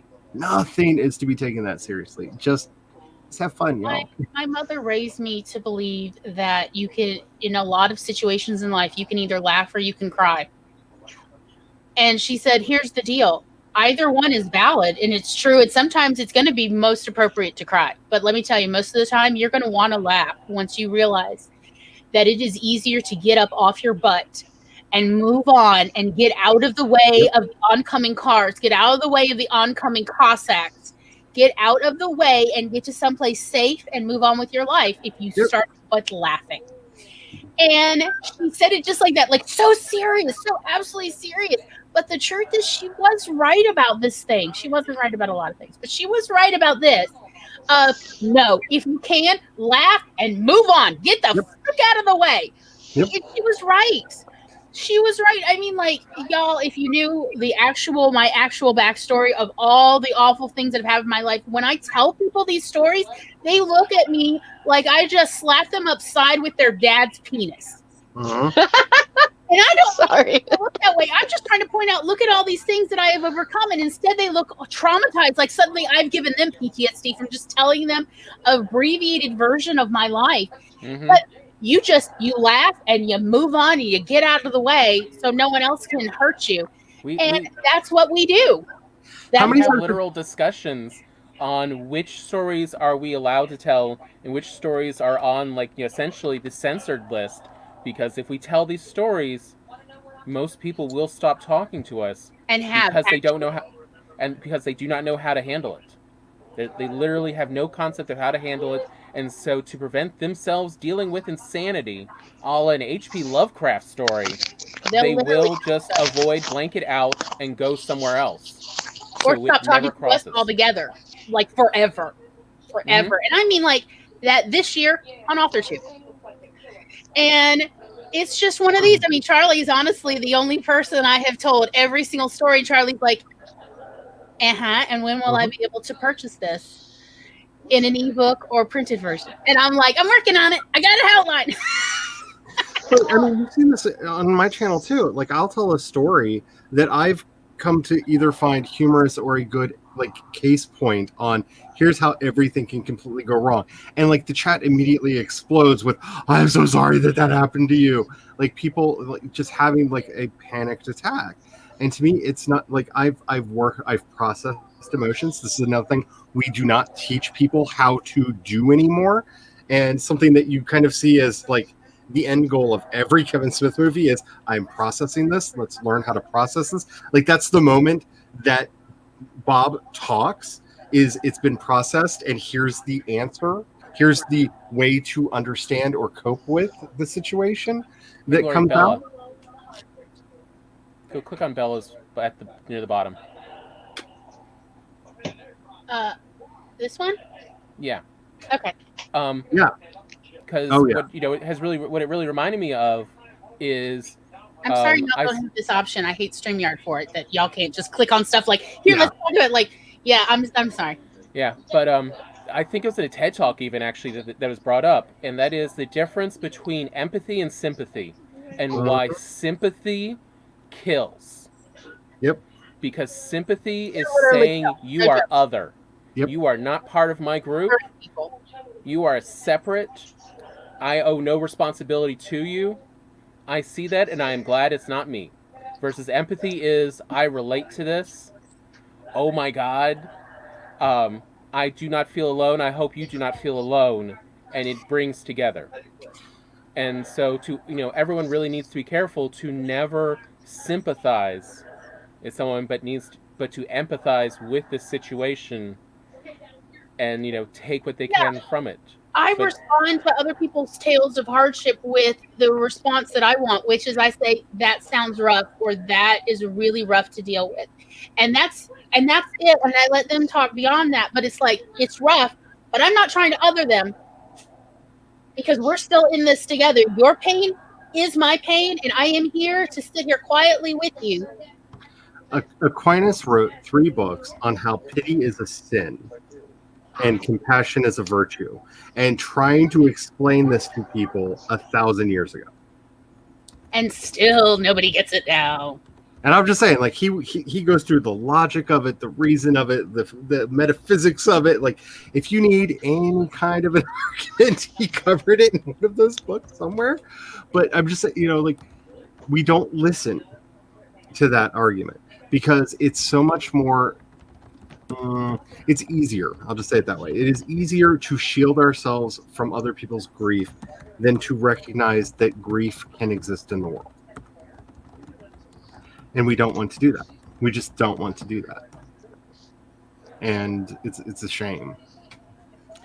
So when I tell stories, I tell them pretty much as honestly as I can about how they actually happened, because I feel like that way I'm not trying to spin it one way or another. I don't want people to think I'm trying to spin it, even though quite honestly, to a certain degree, I mean, how are you going to like not feel a certain way when people have done literal legal wrongs and moral and ethical wrongs? I mean, at a certain point, they've done terrible things to children, because these are the stories I'm telling, are like all the people, involved in rape and molestation and frankly attempted murders.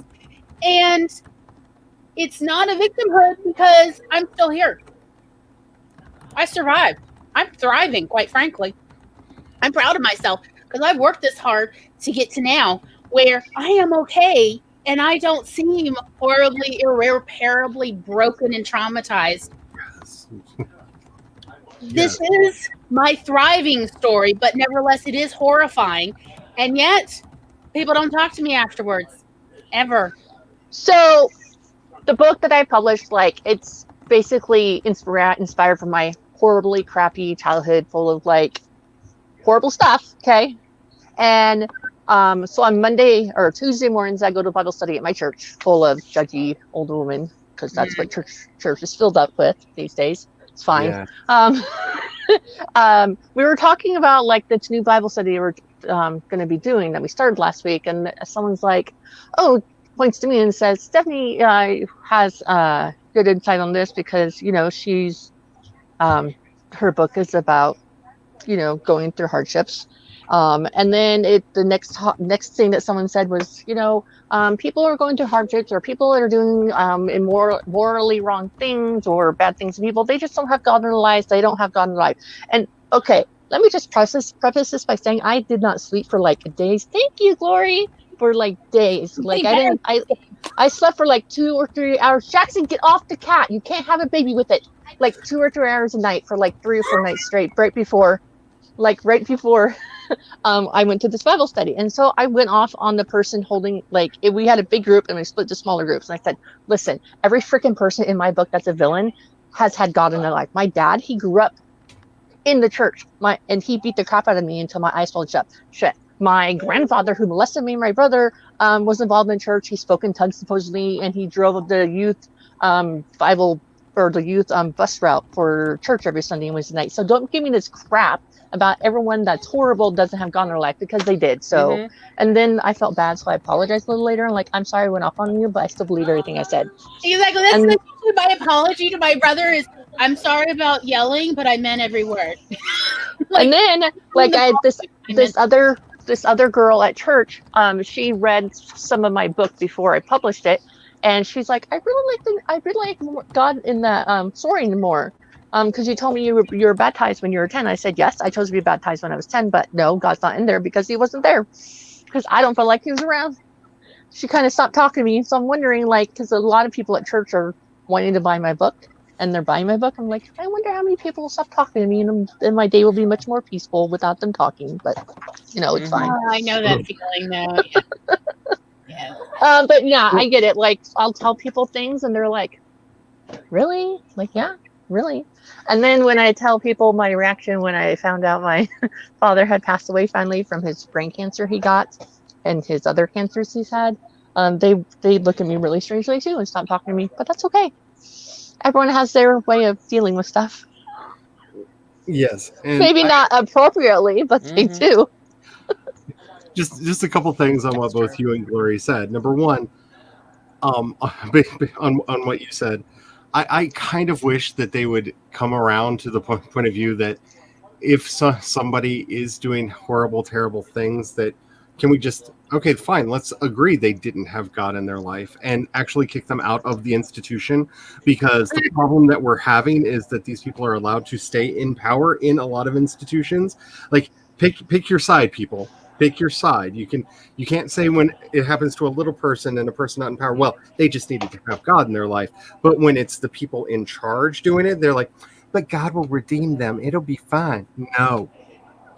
Yeah, you can't have it both ways. Hold people accountable. I'm sorry, accountability needs to be a thing in every religious group. And you can be compassionate and also hold people accountable. Yeah. These things are not mutually exclusive. No, they're not. Oh, I am getting tired of this rhetoric about no. You can either be compassionate with somebody or you can hold them accountable. I'm like, oh no. Accountability is part of compassion, and if you don't know that, you don't know compassion. Yeah, I saw a recent discussion where people were just sniping at each other on what was it, on Imager, and it was, you know, essentially, and their way of saying, but hey, but you're okay with this person was to use Mike Tyson, and it's like, yes, Mike Tyson did rape someone. He very much admits who he was and how he has worked to change and not ever be like that again, and how, you know, no, it was not okay. You know, he did go of the. This is a false equivalency. Yeah. Of Mike Tyson did go through everything. Most of these people we are upset about are people who have never been held accountable. Because That is why we have a problem with them. I'm somebody who believes in redemption. I think people can redeem themselves. I was a terrible, horrible person. Is it possible to be a successful writer and not sell the redemption art? Is it possible? I don't know. I think like that's what people want to buy. I literally have empirical data on this, by the way, because this is how libraries are actually staying afloat. Is their advertising is literally about selling the redemption art for real. But the thing is, it's the inconsistency about how we allow people to be redeemed in real life. That's the problem that we're having. Is powerful people can, Mel Gibson's making freaking family movies again. I have not heard one apology. I have not heard him say that, that anti-Semitism, the fact that I give to anti-Semitic groups and I'm part of an anti-Semitic movement and stuff, I'm sorry, I've changed. No, I haven't heard any of that. It's just what family movie is he making or has he made? He was in the Daddy's Home series and a couple others. Oh, several mainstream movies again. They're bringing him back, and he's making movies. I know he's in pre-production for a couple of them. And he's making a sequel to The Passion of the Christ, which isn't that going to be fun? When I talk about anti-Semitic movies, if you speak Hebrew or Aramaic and actually understand things without subtitles, there's some extremely anti-Semitic things that are said in that movie that are not subtitled for English-speaking audiences, so they can peddle to the English-speaking audiences. That's just people overreacting. Anywho, but that's because he's powerful. He's rich. He can buy his way back into the industry, and he's got a name that they can sell. So they don't care about whether or not he's a good person or not. Why does Mike Tyson's name get pulled up as, but he's a bad guy? I wonder what it could be about Mike Tyson. Yeah, if only we could figure out, if there was just some shade different that we could figure out where he is. Because Laura and I loved his off-Broadway show he did. Like, that was especially well if it's subtitled. There, I said it. I know I'm terrible. But also, he says in his second one, yeah, he does. Told him that he needed a speech therapist. The first one is great if you get the subtitled version. I have auditory dyslexia. I had a hard time understanding. We just need to be, we need to hold ourselves to account, because this is the thing that the message I want to preach into the world, like the message I want to bring into the world is, be self-accountable, not holding everyone else to account, because this is where everything falls apart. Worry about your own crap, don't worry about other people's. Yes, stay out of other people's Kool-Aid. Yeah, so I tell my kids all the time.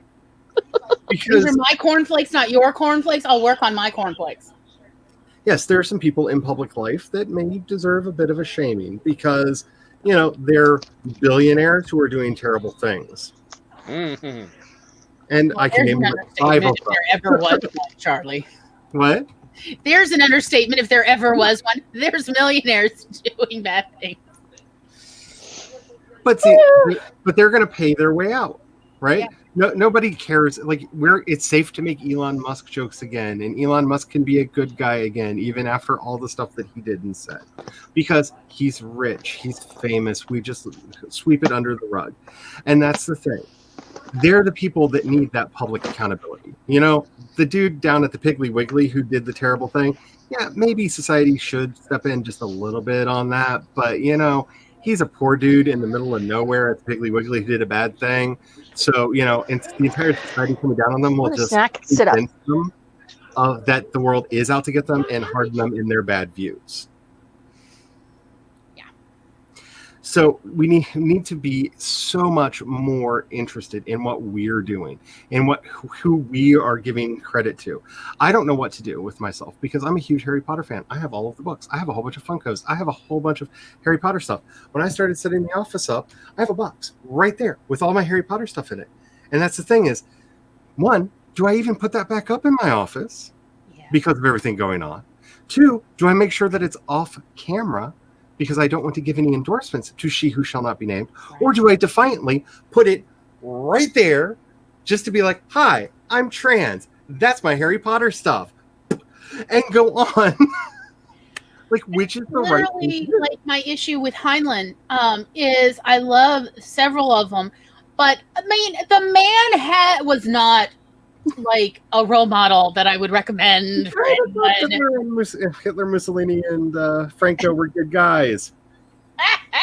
But it's like, but at least he's dead. I mean, versus all the Harry Potter fans, I genuinely feel for them because like they are in the thick of it because she's still alive and like number one, profiting off of everybody's Harry Potter paraphernalia, and number two, she is still going on. If anything, it's just feeding her insanity machine or whatever you want to call this. Like, I'm going to keep like doubling down and doubling down and doubling down. I mean, truly are you nuts? Like that sort of level, like how teenagers will double down and double down again.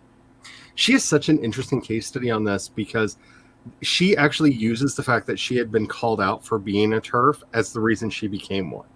She specifically says that. Baby doll, you were already there. But if you ever read that weirdo manifesto, I read her like saying, no, because you all have made me the villain that I then, and it's like, lady. It's so like, Bane. Like, she just needs to come out. Writing work. If you think you are born. I mean, it reminds me of one of the big. I was born here. It does remind me, though, of like one of the big things in culture we are working on for the last 20 years. Now that we have social media, and there is still no good real answers that have come out yet. You know, kind of in some ways started with the R. Kelly discussion of you're telling people to drop R. Kelly, but there's all this media that is part of their lives that you're also telling them to simultaneously give up. And it's like, how do you have, you know, this media that means a lot in your life with a person who in real life is reprehensible? I had somebody come at me because I like a lot of Michael Jackson songs. I grew up in the 80s. You could not get away from Michael Jackson in the 80s. When I hear Smooth Criminal, I think of me and my 6 friends in the living room trying to figure out how to do that dance from the video, you know, that dance that he does in the video. That's what I think about, is me and my friends trying to do that. I don't think about him. I don't even really think about the music, the song. You know what I'm saying? It's so sense memory attached to all of these wonderful memories that I have. And that's why, like, I'm not getting rid of my movies. I still watch them. But it's that personal... This is what I'm talking about with the personal responsibility, right? Mm-hmm. I have been very careful thinking about what I'm putting behind me. Just because I feel like I'm making a statement that if it's here, I endorse it. Yes. And that's what that's what I'm talking about when I'm saying we need to take responsibility for our own stuff, right? I'm not going to change J.K. Rowling's mind. Stephen King is not. And Stephen King and Neil Gaiman have been trying. Like, they've been trying to get through with her. And Stephen King's just gotten to the point where he's writing the greatest work of his entire life, which is Stephen King trolling J.K. Rowling, which I will buy that book. You publish that book, I will buy it, because I am all... Like, I never cared about the man until he started doing it. But she knows him. You know what I'm saying? Like, that's a personal relationship that he's trying to get through to her. Like, anytime he tweets, oh, Joe, honey, Joe. There's only one like, Joe. It's just like him with that. Like, you know, somewhere inside she has to feel that, right? She doesn't care about me in the middle of nowhere, we are. right? So that's not helping. But this is that personal responsibility thing. What am I putting out there in the world? What am I wanting to bring out? And that's what we need to be focusing on. That's what we need to be doing. That's actually what we can see in Kevin Smith's later movies, even, is where Kevin Smith, essentially admits like his people that he's speaking to are geeks, and they do tend to be white men. And so you see him more and more as the stories go on, becoming more and more aware of what he's saying to this audience. And, well, if I got this platform, I might as well bring up these are the problems and why other people have this problem with you as a stereotype, and what you need to do to show you are not actually the stereotype. Yep. And that's the kind of accountability I'm here for. Bob Strike Back reboot, or the Jane Silent Bob reboot, really addresses that head on. And he does a great job for his core audience of, this certain demographic of, white male geeks. To say, hey, you are not inherently bad, but these things you do, they are problematic. Stop being this way, and people will stop bitching about you. Yep. And I think that's really powerful. And I think that at least he's using his platform both to entertain and also get through to a potentially problematic demographic. Because as somebody who has been doing fandom, like when the podcast that I do started over 13 years ago and has been dealing with fandom issues this entire time, and it is tiring. It is exhausting, and that's why it's mostly about my writing now, because I just can't even with these people. Like, I'm just at a point where, like, eventually I'm going to start talking about fandom stuff again, but you know what? I don't care what they say his race is called. I don't care. We're probably going to finally get a name in the new Mandalorian show, and if I like it, you know what? Awesome. If I don't care. This is what we need to understand. This is the power of mythology, because we love to use that term when it comes to our fandoms all the time, right? This mythos and that mythos and the other mythos. Yoda is a part of my mythology. I have had Yoda in my life since, 1986? Because I remember going to see that movie in the theater and falling in love with this little green frog dude and the wisdom that he Yoda brought. was in Empire Strikes Back. Am I wrong? Yeah. Wasn't that 83? 83. I was going to say, I think it was like 82. That's why I was trying to remember the dates, because I'm I bad wasn't sure which one you were talking about, and I'm like, okay, now that I'm trying to, like, stick to it, but I'm just like, wait, do you have a later story? That's all. No, I was very much in the Muppets, so I am aware of Yoda. And it doesn't matter what they say. And that's where we need to get at with a lot of this. Because to me, that's like the end of Dogma, right? It doesn't really matter what they say.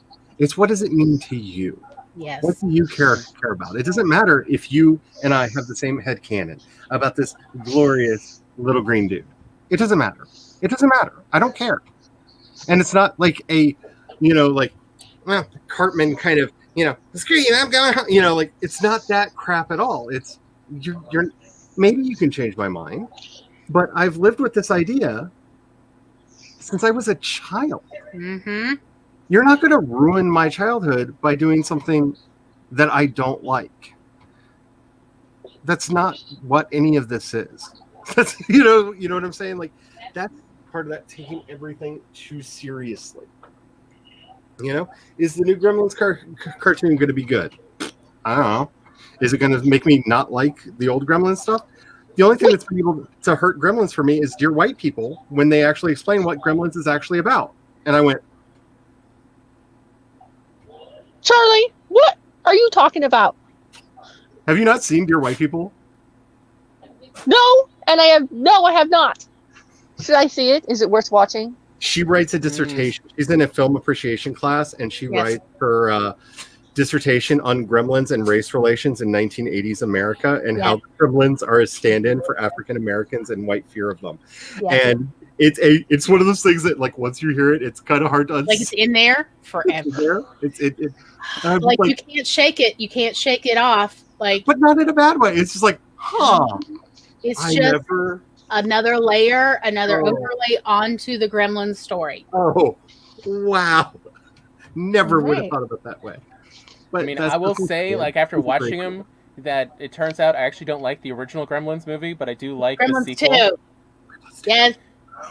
Oh, isn't it true? I love it when he gets onto the TV show and he's like, with his glasses. Well, actually, and I'm just dying as a child. Like, I just loved it so. It's kind of like how most people don't remember the Beetlejuice movie, but remember the animated series. Right, and then keep going. Oh, I remember it. Like, no, you're literally talking about the animated series. You're not talking about the movie. The movie, because the Beetlejuice from the animated series is the prankster that most people remember when they think about Beetlejuice. He was not just a prankster in the movie. He was a very malevolent spirit in the film. Right. Yes. Yeah. But I'm fine with it, because it doesn't matter. Because you know what? It's your headcanon. Yep. Michael Bay did nothing to Transformers for me. Like, I loved Transformers before. I loved Transformers after. He made some movies where a lot of things blow up. I'm okay with watching stuff blow up for 2 hours. I watched the movie, and all I could think was, I watched the Transformers, the movie from the 80s. This isn't that different. It was a super violent movie that only got away with it because it was a cartoon, and these were robots, so they didn't count. But if it had Because it was been with technically made humans, second, but released first. Because that's the big secret that nobody understands about that movie. The reason they went as bold as they did is they actually made the G.I. Joe movie first. The animated, the 1986 animated G.I. Joe movie. They made it first, but they decided because it was the refresh for the toy line. They were having some problem getting the toys in. They delayed its release, but because they had already gone there, like they killed Duke, they killed Scarlet, and like most of the original G.I. Joe team died in the original G.I. Joe movie. Yeah. So they felt bold enough to do that with the Transformers movie, and then like people lost their minds. Like Ironhide has lava come out of his mouth as he's shot in the gut to die in the like opening scene of this movie. It was traumatic as a child, which is why when you watch the G.I. Joe movie now, Duke gets injured badly, but he'll be fine. He'll be fine. I believe Futurama went over this in one of their episodes. Remember the Saturday morning episode? Yes, they went over this. But it doesn't matter. You know what I'm saying? It's not going to affect you. And like if we can keep anything away from Kevin Smith movies, is like your headcanon doesn't affect the world. So why are you letting the world affect your headcanon? Just enjoy your headcanon and have fun. Kevin Smith. On that note, number one, we will be having an entire episode devoted to headcanon stories January 4th so far. But let's talk about what next week's episode is going to be, because it's up for grabs. Let me know. Are we voting on it? Is that what we're doing? Yeah, we're pretty much all like everybody could like have their say. Here are the options. I'm wiggling things around. Disney Dark Ages movies. It's mostly like late 60s to early 80s. You know, yes, Fox and the Hound is in there, as is all the way up to Oliver and Company. We can move it to the mid 80s, yes, with Oliver and Company. The Dark Ages. I will absolutely move it. Yes, Oliver and Company is definitely part of that. What is this? Okay, so there's Disney Dark Ages.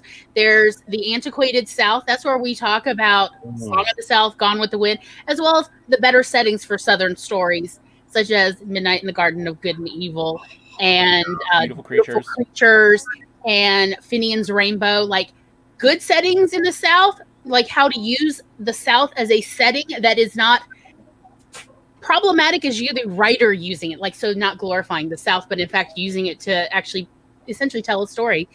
And then the third option is Southern queer playwrights, you know, like Boys in the Band and Del Shores.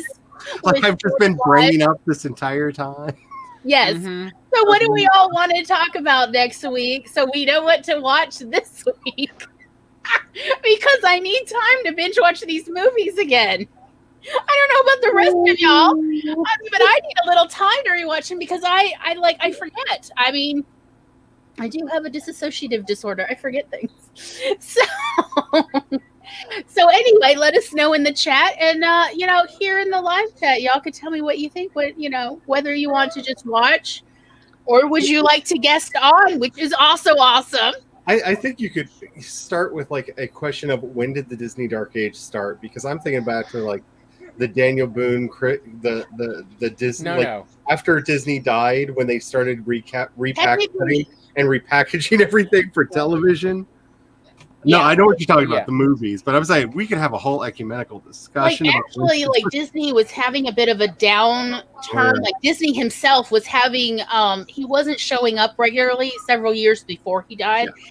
And that's where you start seeing this downturn. And that's where I really kind of think the Disney Dark Ages genuinely was starting.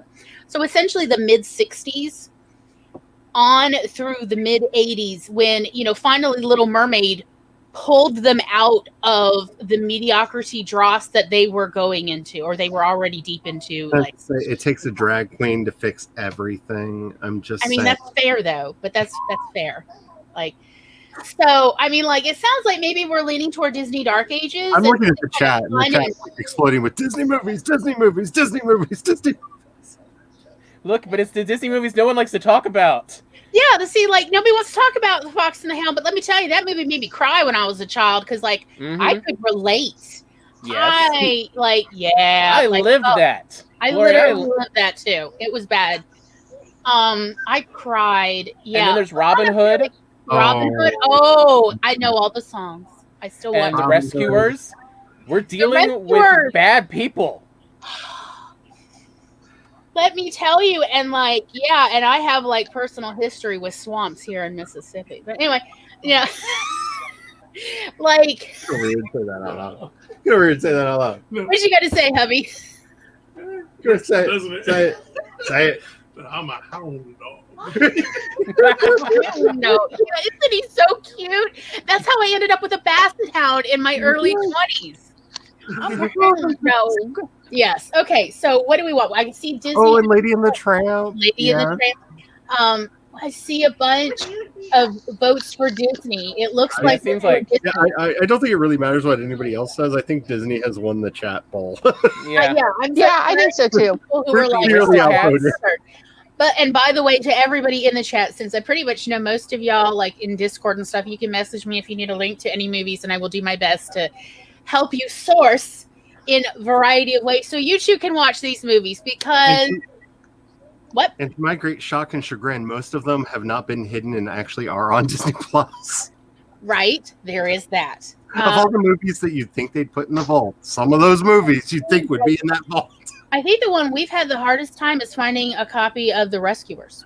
Like, Yeah. I think I saw that one. Rescuers Down Under. It's everywhere. It's everywhere. Rescuers Down Under. I either saw it on Disney Plus or Netflix. One of the two. Thermal tissue disruptor. I love that. I still have a needle phobia, and like that, just like they have described my feelings exactly. Was how I felt when the mouse is yelling for "Bring me the epidermal tissue disruptor." So we are going to be talking about The Great Mouse Detective too. Oh yes, that's in there. Yes. The Yeah, gayest we- That's the character last that's ever one existed. before at the end is the Great Mhm. Mouse Detective. That is the last. That's what ends it. That's the last one before the Little Mermaid. Is the Great Oh, Mouse that is, Detective. isn't it? It is. So yeah, It's we're so going to hard talk to about remember what order those The movies Great come Mouse in. Detective, Fox and the Hound. I can't remember all of them. Yeah. We will have a list Jungle of Book is in the middle of that. what? Jungle Book is in the middle of that. Yeah, the Jungle Book. Jungle Book actually, I think, is the beginning of that. We're at the start of Disney's personal downturn for health, and other people in the animation department taking over guidance, and it not going well. These people definitely did not have. I mean, like Walt Disney was always a problematic character. Although I'm with the Shermans on this one about like, look, he treated them well, and I'm going to go with that. So, I mean, that's how I feel about Walt Disney's anti-Semitism. Walt Disney was a very interesting person. He was from the Mastite, and he actually picked our school's homecoming queen. Like, they asked him if he would do it that way. It would, they could have the Disney, some connection to him. So he actually picked the homecoming queen for our local high school for a while. Oh wow! He was a very interesting character. Like, when you want to talk about complex people of history. Yes. Yeah. And he's been incredibly influential, both when he was alive as well as even now. His legacy really is incredibly influential, both in American culture as well as global culture, quite frankly. I mean, we wouldn't have anime you without get to children, you get to everyone because children grow up and they hold those ideals. So, I mean, like, seriously, when I was a child, I was like, I can't wait for my parents to die so my life can really begin. And I really did say that to my mother. And she's like, why? And I'm like, because everybody knows that in Disney movies, it's not till your parents are dead that your life really begins. That's when the adventure begins. And she's like, so you want me dead? I'm like, yeah, I would really like an adventure. And she just was like, I think we need to reduce the amount of Disney our children are watching. Albert, that was Dad's name. And he's like, maybe. And that's when we started watching a lot more Don Bluth. This was not an improvement. So anyway.